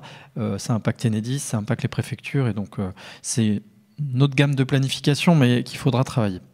Il faudra aussi, de toute façon, traiter ce qu'on a pu soulever sur les impacts secondaires, toute la problématique en carburant, en fuel pour les groupes électrogènes, en accessibilité des groupes électrogènes pour les entités, établissements, PRPDE ou autres, qui sont sous convention avec un fournisseur. Les entreprises qui fournissent, évidemment, ont un parc limité et ne peuvent fournir à l'instant T qu'un certain nombre de clients qui correspondront au parc en question. Et premier arrivé, premier servi. Je pense pas, mais sous le contrôle des collègues, peut-être que vous avez entendu parler de ça en COD, qu'il y ait eu une priorisation des groupes électro du parc privé par le préfet. Ça m'étonnerait. Parce que les choses étaient tellement denses et sont allées tellement rapidement que ça n'a pas dû se faire. Donc on a ça, on a des problématiques aussi qui s'installent avec le temps de manière secondaire sur les intoxications au CO, sur la santé mentale, et puis on pourrait élargir un côté santé environnement sur les moisissures lorsqu'on a des inondations associées au phénomène de tempête. On parle de la mérule ou des aspergilloses. Ça n'a pas été le cas cette fois-ci, mais on pourrait parler d'autres phénomènes. Et puis voilà, des choses qu'on ne pouvait pas anticiper ou qu'on n'avait pas en connaissance, en tout cas qu'on n'avait pas dans le viseur. Je pense à deux exemples. Une problématique de production de repas en cantine centrale par un CH sur 8000 repas, donc de la logistique, mais de la logistique concrète et hyper importante pour le fonctionnement des structures. Et puis le standard national de SOS Médecins, qui est basé à Lorient, qui a été rendu indisponible du fait de l'événement et du coup de vent qui a affecté justement ces serveurs. Donc voilà, des effets, en cascade avec trois grandes problématiques qu'il va falloir reprendre. Les risques réseau autour de l'électricité, et donc en cascade l'eau, les communications, les tensions hospitalières et les situations individuelles complexes avec cet écosystème un peu compliqué. On l'a essayé de le brosser ensemble entre finalement le pilotage macro au niveau du siège pour l'ARS, où on va essayer de définir avec Enedis des priorités de rétablissement d'électricité, puis une gestion individualisée qui doit se faire plutôt du côté du COD, parce que les réponses se trouvent là. Vous avez parlé des levées de doute tout à l'heure, Mario, tu l'as mentionné, et c'est effectivement grâce à l'appui des forces de sécurité intérieure ou du personnel communal, voire des associations agréées de sécurité civile, qu'on peut aller taper à la porte des gens. Nous, ARS, c'est pas possible, on peut pas le faire. Donc effectivement, c'est des sujets qui se travaillent en interservice, en interministérialité. Voilà, donc pour rappeler peut-être les enjeux de gestion. Et après les enjeux de préparation, du coup. Et pour les enjeux de préparation, c'est peut-être un peu comme ce qu'on a dit ce matin. Un accompagnement, une sensibilisation sur les risques réseau pour les établissements et les sanitaires et médico-sociaux. On a parlé de l'électricité, de l'eau et des télécommunications.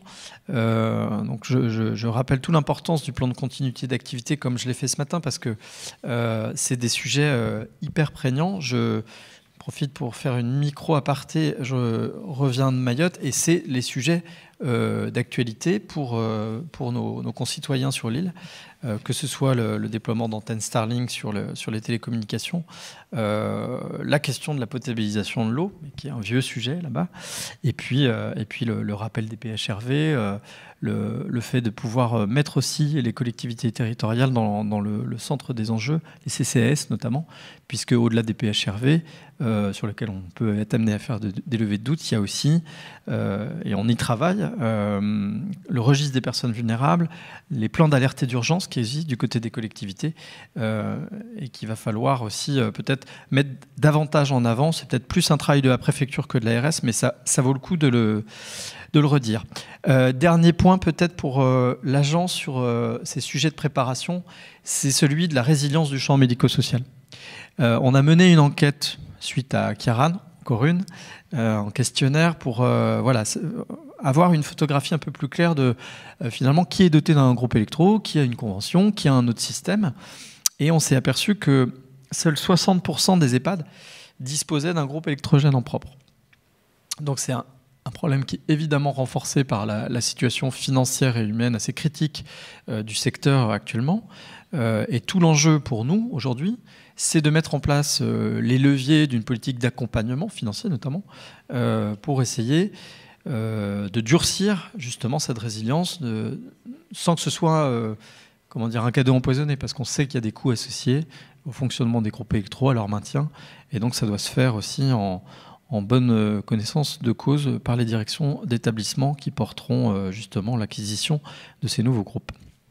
Très bien, merci Guillaume. On va poursuivre un petit mot de conclusion. Donc, Monsieur Belafian, Madame Kervarek, qu'est-ce que, en termes de préparation, qu'est-ce qui peut être anticipé à l'échelle de l'EHPAD ? Je pense qu'il faut s'entraîner. C'est-à-dire qu'aujourd'hui, nous, au Colline Bleue, on a un plan de gestion de crise, on a un PCA, c'est structuré, mais demain, on n'a plus accès aux dossiers de soins, on n'a plus d'informatique, comment on fait ? C'est là où on est en difficulté. Donc là, on est en train de mener un travail avec le centre hospitalier de Douarnenez et les EHPAD en direction commune, lister par thématique les ressources humaines, la restauration, l'accompagnement des résidents. On n'a plus accès à l'informatique. Comment on s'organise ? Donc c'est pas très développement durable, je suis désolé, mais ça veut dire qu'il faut réimprimer des documents pour que, en cas d'absence d'informatique, on puisse accéder à des éléments importants. Et puis c'est s'exercer. Et moi, même en tant que directeur, je pense que je dois progresser dans cette gestion des situations sanitaires exceptionnelles, dans la communication aussi avec les réseaux sociaux. Tout se sait très vite, peut-être trop vite quelquefois. Donc il faut savoir tout de suite. Moi, je me rappelle à Kiaran, le lendemain, il y avait le télégramme qui m'appelait. Vous en êtes où ? J'ai cru comprendre qu'il y avait des arbres. Il y a des agents qui sont. Donc il faut aussi être en capacité de pouvoir se préparer à répondre à ces éléments de communication. Donc c'est vraiment, je pense, l'entraînement. Si je fais le parallèle avec la gestion, par exemple, de la chaleur ou la sécurité incendie, je pense que maintenant, dans les EHPAD, on a un niveau de maturité assez élevé. Mais il faut qu'on progresse sur la cybersécurité et sur tout ce qui est s'entraîner sur des scénarios catastrophes, en fait. Voilà. Et j'ai bien aimé votre expression ce matin, Monsieur Brélivet. Vous avez parlé en temps de paix, et je pense que c'est en temps de paix, effectivement, qu'il faut s'entraîner. Parce que c'est pas le jour où les arbres tombent qu'il faut se réveiller, c'est bien avant. Il faut trouver du temps, il faut s'organiser, mais je pense que si on prend le temps de s'anticiper, on gagne du temps pour le jour où on est en difficulté. Très bien, merci beaucoup. Docteur Ducrot, même question. Quelle préparation pour le SAMU ? Moi, je peux que abonder dans le discours précédent, c'est-à-dire qu'il faut à la fois qu'on anticipe et qu'on réfléchisse toujours à comment on fait venir notre personnel. Qu'est-ce qui se passerait si le SAMU tombait ? Qu'est-ce qui se passe ? Le plan de continuité d'activité de ce côté-là. Maintenant, il faut une culture de ces situations à risque. Il faut une culture des plans ORSAN. Mais ça, c'est déjà un peu dans l'ADN des SAMU, mais il faut encore plus le pousser, surtout qu'on a un renouvellement de personnel régulier, etc. Et au bout d'un moment, ça s'oublie. Il faut entraîner les gens. C'est un énorme travail que fait d'ailleurs mon collègue Benjamin Garnier là-dessus, et qui doit continuer à faire tout le temps. Le problème, c'est que on va rejoindre certaines problématiques de ce matin, c'est qu'il faut avoir la possibilité, il ne faut pas avoir de surcharge mentale pour le personnel, il faut qu'il ait la capacité de pouvoir le faire. Pour s'entraîner, il faut être prêt à s'entraîner aussi, et il faut être en temps de paix permanente. Et donc là-dessus, effectivement, il y a ce travail à faire. Par contre, faut aussi tirer les expériences, et cette table ronde en est une. C'est qu'est-ce que les autres ont fait, qu'est-ce qu'on peut mettre en place là-dessus, et à chaque fois progresser au fur et à mesure de ces crises. Typiquement, pour les fêtes nautiques, on s'attendait plus à un plan Amavi qu'à un plan Epiclim, mais on avait fait des attestations aux gens qui venaient de l'autre côté de Brest pour simplement se dire si vous êtes bloqué, parce que forcément, s'il y a un plan de ce type-là, Brest sera bloqué, vous pourrez passer et venir. Et ça, on voit que c'est les problématiques quotidiennes. heureusement qu'on avait eu ce genre de choses. Et puis il faut s'habituer à quelque chose de nouveau qui va probablement être sur le problème climatique. C'est que c'est des crises qui peuvent être sur un temps long, mais finalement un peu incertain en fonction de ce qui va se rétablir quand comment, mais de façon très diffuse et sur un territoire. Et c'est pas une épidémie, c'est pas un accident qui va passer sur un territoire qui peut être un peu grand mais limité. Ça peut être tout un département finalement qui est touché, mais de façon un peu éparse et sur un temps long. Et ça, on n'était pas habitué à ça, je pense. Et donc il faut qu'on s'acculture, faut qu'on acculture toutes les équipes et nous-mêmes à toute cette gestion de crise particulière. Très bien. Alors, pour le CH de Quimper, en guise de conclusion, Madame Cerizet. Alors, pour reprendre un peu ce que nous on a déjà dit, effectivement, anticiper toutes ces coupures de téléphonie qu'on a repérées, et donc avoir plusieurs réseaux disponibles et pas centraliser que sur un seul opérateur, entre autres. Donc ça, on a un travail à poursuivre et qu'on a débuté. Renforcer le partenariat en cas de situation de crise avec tous les partenaires du territoire. Qu'on partage un peu des responsabilités populationnelles, je dirais, et comment on peut s'organiser, donc de le faire hors période de crise et là de reprendre cette expérience et voir comment on peut s'améliorer. Et puis nous en interne, ça va être de retravailler un peu tout notre plan de gestion de tension hospitalière et de situation sanitaire exceptionnelle. Donc le plan Epiclim, de travailler, comme on disait, un peu sur une checklist et pas de travailler en période de cellule de crise, mais peut-être pré-crise déjà, d'anticiper, comme on a dit. On a un travail cette année en cours sur développer cette culture aussi, SSE dans l'établissement. Tout le monde parle de plan blanc, mais c'est un peu plus large que ça. Donc on voudrait développer les formations et puis diffuser cette culture où chacun est tous concernés à différents niveaux dans l'établissement. Voilà. Très bien. Alors, on va donner la parole, le mot de la fin, ça sera pour la DD, donc on va donner la parole à Monsieur Maréchal. Pour la CPTS, qu'est-ce qui peut... Sans aucun doute, il faut qu'on continue à faire des conventions avec les acteurs. Ça parle de l'interconnaissance, que chacun puisse parfaitement évaluer la place, les compétences, et les disponibilités qui peuvent être mises en jeu par chacun, pour que chacun ait vraiment sa place. Tout à l'heure, on évoquait les levées de doute. Elles peuvent être faites éventuellement par une infirmière qui va de manière commune voir le patient. Il faut juste savoir que c'est cette infirmière-là et comment on peut la contacter. Donc, trouver la bonne place, être disponible.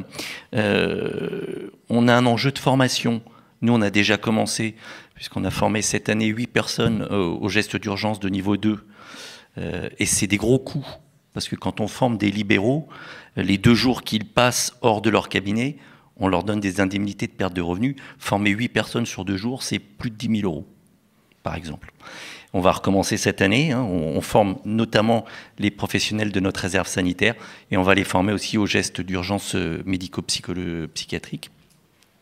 Donc il y a ces enjeux-là de formation, il y a de conventionnement, d'interconnaissance, et puis va bien falloir qu'on fasse un tir à blanc, qu'on essaye de voir si tout ça, ça marche bien. Donc il faudra qu'on fasse un essai probablement à un moment donné. Voilà les enjeux pour les années à venir. Oui. Merci beaucoup. Donc, mot de la fin pour la DD, qui était vraiment là, dans le cœur du réacteur, comme je le disais tout à l'heure au COD. Quels sont les enjeux de préparation, vus de votre porte ? Alors, il y a peut-être Gaëlle conclura sur la partie plus organisation interne, mais moi, je rejoins en tout cas sur le secteur médico-social, que je connais mieux, que je côtoie au quotidien. Enfin, c'est le sujet de la préparation. S'entraîner, en effet, être confronté à des situations pour lesquelles il faut pousser le curseur assez loin et la réflexion assez loin dans les impacts, parce que je pense que c'est pas forcément évident de se projeter sur des situations qu'on n'a pas envie de voir venir. Et l'évitement peut être un peu naturel, mais il faut savoir se confronter lucidement à ce qu'on peut rencontrer au quotidien. Donc voilà, s'entraîner, faire des exercices, c'est des choses que moi, en tout cas, je vois peu dans les établissements. Enfin, c'est plus fréquent dans les établissements de santé et dans d'autres secteurs. Mais je pense que le secteur médico-social se structure, s'empare de ces sujets. On parle beaucoup des groupements, et M. Belafian en est un des acteurs pour le Finistère avec le groupement Partage, et il y a aussi d'autres groupements de coopération. Et peut-être que ces groupements aussi, dans l'avenir, dans leur développement, peuvent être aussi des appuis et des bons supports pour que les établissements médico-sociaux, qui sont souvent isolés, c'est pas des grosses infrastructures, c'est souvent un directeur, une petite équipe de direction qui est au four et au moulin tous les jours, et du coup qui n'a pas forcément la capacité à s'extraire de son quotidien pour se mobiliser, réfléchir, se poser sur ce type de situations voilà, qui sont exigeantes, qui nécessitent d'être préparées, soutenues, qu'il faut piloter, animer en interne. Donc je pense que voilà, ce type d'environnement là, de coopération qui est amené à se développer peuvent être les bons supports pour monter en compétences dans les territoires, voilà, avec un environnement avec la ville, avec l'hôpital de proximité, enfin voilà, se connecter à son environnement dans ces situations de crise. Enfin, on l'a vu pendant le Covid, hein, la solidarité, les solutions, on les trouve d'abord en proximité directe. On ne va pas les chercher trop loin. Elles sont et elles se déclenchent parfois spontanément, parce que c'est souvent aussi le bon sens, la solidarité qui émane des uns et des autres. Donc c'est là-dessus qu'il faut compter. Mais voilà, il faut se préparer, anticiper.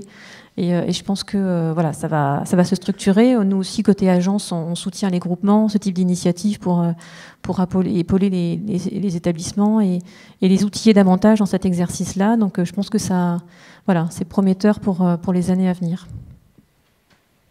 Gaëlle, le mot de la fin, ça sera oui, pour toi. C'était plus pour donner quelques exemples pratiques pour terminer, de dire que quand il fallait s'organiser, c'était pas obligatoirement quelque chose de compliqué, mais ça pouvait être une checklist en disant, bon, je prends l'exemple de la tempête, parce qu'on peut avoir quelques jours de prévision, donc d'anticipation, de savoir refaire son stock d'essence pour le groupe, ou faire un stock d'eau, ou des choses comme ça, ou aller chercher des puces pour le téléphone, enfin essayer d'avoir les choses qui peuvent être faites facilement, peut-être quelques jours avant. Ça peut faire déjà partie d'une planification, au moins, pour gagner un peu de temps. Et surtout, moi, ce que je retiens, ne pas minimiser l'événement, parce que en fait, ce qui est commun à nous tous, et on met l'ARS dedans, c'est que finalement, on n'a pas... c'était une vigilance rouge, et on n'a pas encore cette culture, finalement, du risque, et on n'a pas pris la mesure de la dimension de cet événement climatique. Et donc voilà, c'est riche d'enseignements pour nous, parce qu'on a besoin de voir les choses effectivement avec lucidité et pas minimiser l'événement. On a tendance des fois à trop à se dire ça va passer, et des fois ça passe pas. Alors bon, on a été assez long, mais bon, je pense que c'est le fruit de la masse des problématiques qui ont été posées par la gestion de cet événement climatique majeur. Alors, on va vous laisser la parole. Enfin, vous avez peut-être des questions dans la salle ou à distance. Sauf si vous êtes vraiment complètement assommé par la masse des discussions et des problématiques posées. Mais voilà, on est à votre écoute. Est-ce qu'il y a des questions ou des réactions ou des témoignages aussi, parce qu'il y a d'autres acteurs qui ont participé à cette crise, hein.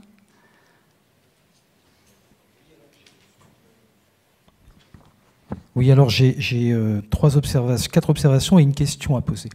La première observation, je pense qu'il ne faut pas oublier une chose, c'est que Kyrian, ça s'est passé la nuit et pas le jour. Et je pense que la donne est vraiment complètement différente, notamment quand le docteur Ducrocq nous parlait du fait qu'il ait eu peu d'accidents de la circulation ou de traumatologie. L'autre chose qui m'interroge là-dessus, c'est au niveau notamment, je pense, des EHPAD. En journée, sur des établissements qui ont entre 60 et 100 places, on a entre 30 et 50 agents. La nuit, on en a 2. C'est-à-dire que si on se retrouve avec un phénomène similaire la nuit, la relève des équipes peut être extrêmement complexe. Moi, j'en ai aujourd'hui tiré la conclusion que si on a un jour encore un niveau rouge, et je pense qu'on en aura, une anticipation de prépositionnement de professionnels la nuit, de telle manière qu'à effectif de 10 ou 12, on puisse au moins assurer les fonctions vitales dans les 12 heures qui suivent. Ça, c'est le premier point. Est-ce que vous pouvez juste nous dire de quel établissement, Alors, je suis responsable de l'EHPAD du CCS de Lorient. Très bien, merci. L'autre point, on parlait à un moment de notion de solidarité, alors sur 2 éléments.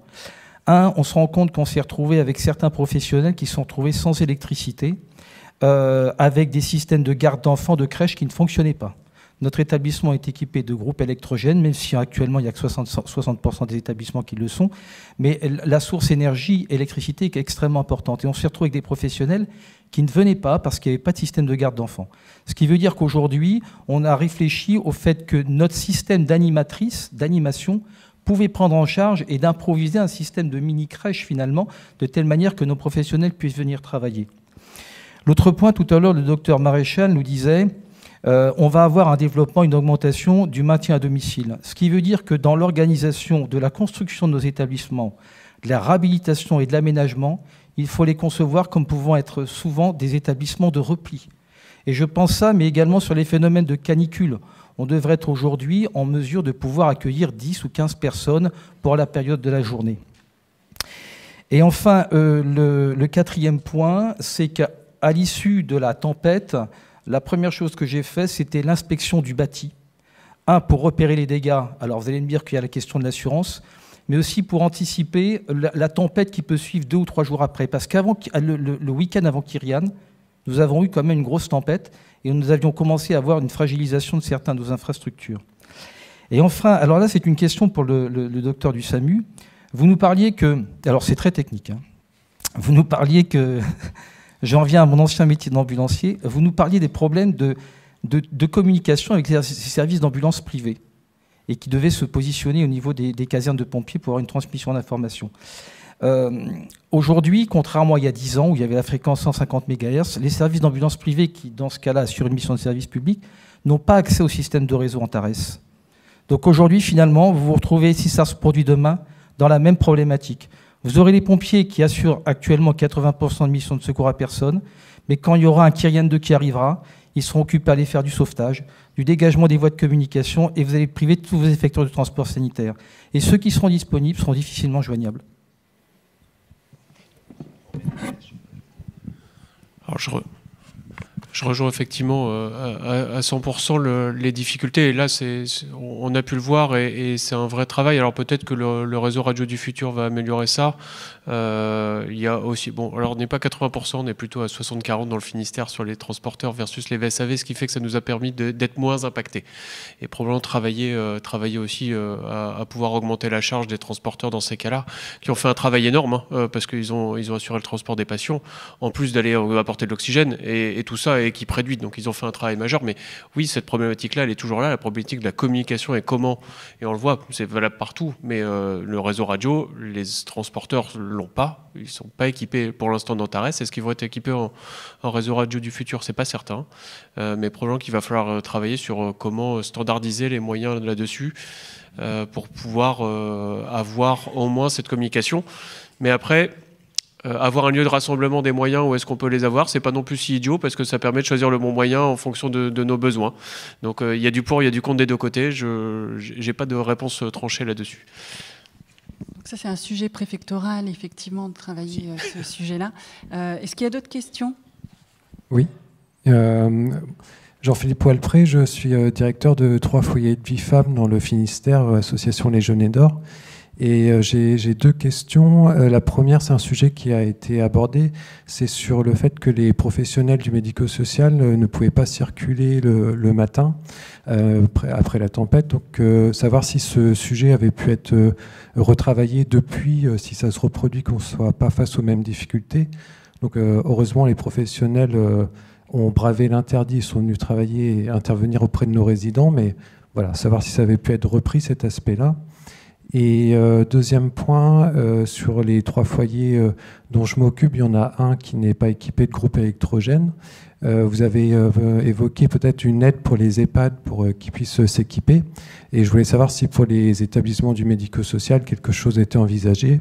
Moi, j'ai personnellement demandé une aide en 2024 pour équiper ce dernier foyer, ça n'a pas pu être possible. Donc pour savoir ce qui était envisagé pour la suite. Merci. Alors, pour l'autorisation de circuler, je propose que M. Belafian, qui a déjà abordé cette question-là dans son propos, illustre ce que vous avez mis en place.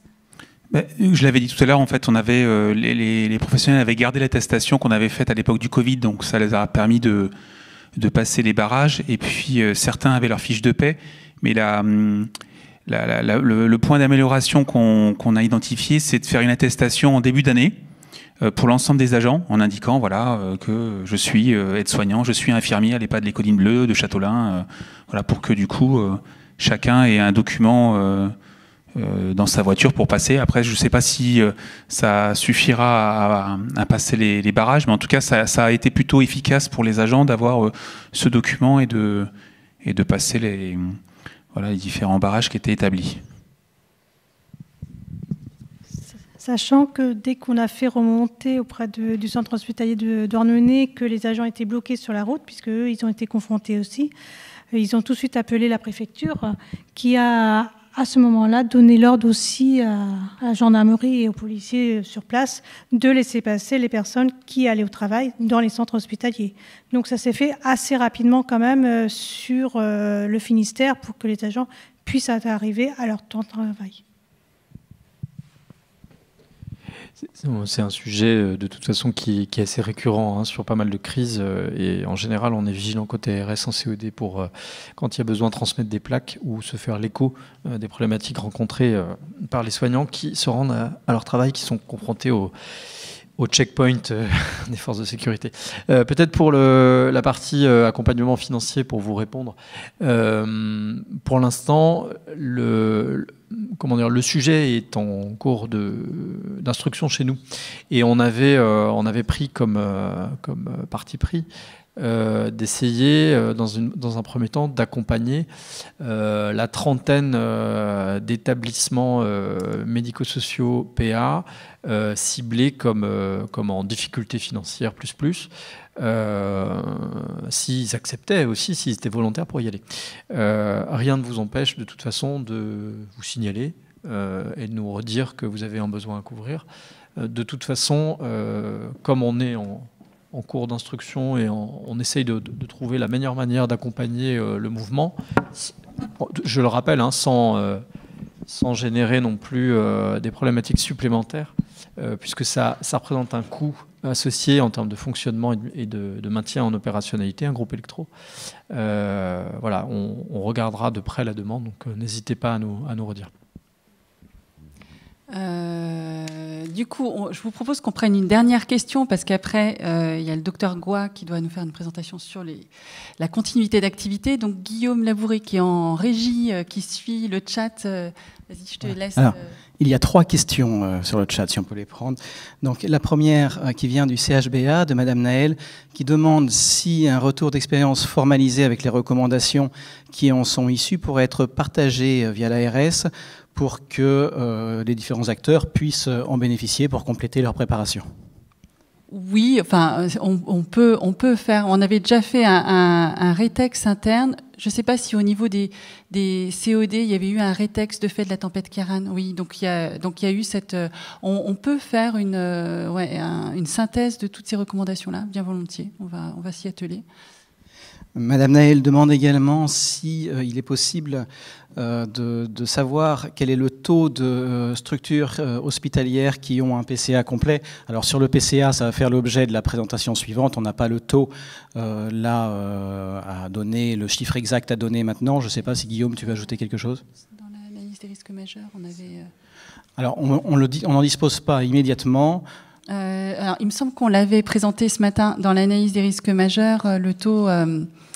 alors, est-ce que c'est le taux complet ? Qu'est-ce qu'on avait Alors, ça vient... On avait, voilà... Alors, pour les établissements de première et deuxième ligne, c'est 60% de ces établissements de première et deuxième ligne qui ont rédigé leur PCA. Alors, est-ce qu'il est complet ? Vraisemblablement non, parce qu'après, il y avait une autre question où on leur demandait le pourcentage de ceux qui avaient anticipé le risque électrique. Bon, ça, beaucoup. Mais par contre, le risque réseau, télécommunications et approvisionnement en eau est beaucoup moins anticipé. Donc, vraisemblablement, ils ne sont pas complets. En tout cas, c'est 60%. Et dernière question, merci. Guillaume ? Alors du coup, 2 questions. Une de la CPTS du Pays de Quimperlé qui demande s'il serait possible de mobiliser les infirmières libérales ou les médecins généralistes pour contribuer au lever de doute avec les forces de l'ordre. Alors, ça serait intéressant que les collègues de l'ADD répondent. Est-ce que ça vous semble envisageable, en COD, de faire appel à des professionnels libéraux comme ça ? Je pense que le préalable, c'est qu'en effet, les libéraux, enfin les acteurs de la ville se préparent en amont et proposent une organisation qui permette de contribuer à la réponse opérationnelle en cas de crise. Enfin, et du coup, en effet, en COD, on sait qu'on a ce levier-là à disposition, entre guillemets, qui peut compléter la réponse des forces de l'ordre et en proximité, là aussi. En plus, avec la connaissance de la patientèle, possiblement, parce que c'est sur le territoire, j'imagine que vous avez... les connaissances du dossier patient, etc. Donc, avec les outils qui vont avec. Donc, moi, ça me semble une excellente proposition, à la condition que ce soit aussi préparé, anticipé. D'un point de vue fonctionnel, sur le territoire de la CPTS du Puy Doré, on s'est doté donc d'une infirmière coordination qui serait potentiellement capable de faire ce lien avec les équipes ambulatoires et donc les autorités de tutelle. Et par ailleurs, on a une plateforme téléphonique qui gère nos soins non programmés, tout ce qui est accès médecin traitant, etc. Et qui pourrait aussi être un lieu, parce que c'est à la demande, hein, moi la plateforme, je lui demande de faire ce que je veux, hein, et elle me le fera en plus. Et en cas de crise sanitaire, cette plateforme pourrait être sollicitable avec un numéro unique, avec tout un tas de bouquets de services qui sont directement disponibles derrière. Très bien. Et dernière question. Merci beaucoup. Serait-il possible de doter les services d'urgence du système Antares pour pouvoir communiquer avec le SAMU et les équipes du SDIS? Alors, au choix, soit Monsieur Ducrot, soit Guillaume, qui veut se coltiner cette question ardue? Faut savoir que je pense qu'Antares d'ici peu va disparaître, donc non. Si pour être très simple. Par contre, réfléchir à la façon de communiquer entre les services d'urgence et le SAMU en cas de dégradation, ça, il faut s'y préparer, effectivement, et ça revient à ce qu'on disait après. Tu as parlé, Jérôme, du réseau radio du futur. Redire aussi, donner de la perspective, c'est un petit bout de télécommunication État qui sera justement positionné pour permettre des communications entre les principaux acteurs de la gestion de crise lors d'un problème majeur comme la tempête. Et pour la Bretagne, le déploiement n'est pas prévu avant 2026. Donc on a encore un petit peu de temps à couvrir sans le réseau radio du futur avec les anciens systèmes. Et je ne pense pas que les services d'urgence, malheureusement, soient prévus dans le plan de déploiement que l'État prévoit de faire, parce que c'est très centré sur l'intérieur, les sapeurs-pompiers, les forces de sécurité intérieure, pour remplacer Acropole et Antares, qui sont les deux réseaux radio fonctionnels qui servent donc à la sécurité et aux sapeurs-pompiers. Voilà. Après, c'est pareil, alors, pour avoir des moyens de communication, il faut s'en servir souvent, sinon on ne sait pas s'en servir. On voit qu'en situation de crise, même avec Antares, il faut qu'on entraîne nos équipes aux canaux tactiques, etc. Parce que sinon, les gens ne savent pas faire en cas de crise où est-ce qu'il faut se mettre. Donc avoir dans un service d'urgence une radio quelque part pour une fois, ça ne va pas bien marcher, à moins d'avoir la capacité de s'entraîner. Je voulais juste me permettre un tout petit mot. Ça sera le mot de conclusion. Une inquiétude et un espoir. L'inquiétude, c'est qu'on parle effectivement de situation sanitaire exceptionnelle. Actuellement, on entend beaucoup parler hôpitaux en tension, plan blanc, etc. Et j'ai peur que ça éloigne, moi, les professionnels de cette culture de l'exceptionnel. Parce qu'on n'est plus sur l'exceptionnel. Tous les jours, on en entend parler et ça devient un peu le chronique et ça risque de faire un peu peur. Enfin, les gens s'habituent à ça et quand ils entendent hôpital en tension, plan blanc, effectivement, ça peut éloigner les gens du côté. Il faut se préparer à l'exceptionnel parce que c'est le toujours. Et l'espoir, parce qu'il faut quand même garder de l'espoir. J'ai beaucoup entendu parler de checklist, etc. J'adore tout ce qui est facteur humain et autres et j'adore l'aéronautique et l'aérospatiale. Et je pense qu'on a beaucoup à inspirer là-dessus parce qu'eux, ils ont effectivement regardé toutes leurs pannes, toutes leurs procédures, etc. Et avant de faire décoller une fusée ou avant de faire décoller un avion, ils ont des checklists et ils ont tout ce qu'il faut dessus. Et je pense qu'il faut qu'on s'en inspire niveau santé, regarder toutes nos problématiques, oser les affronter et se faire ces choses-là, savoir où ça se trouve et s'entraîner. Merci beaucoup. Merci à tous.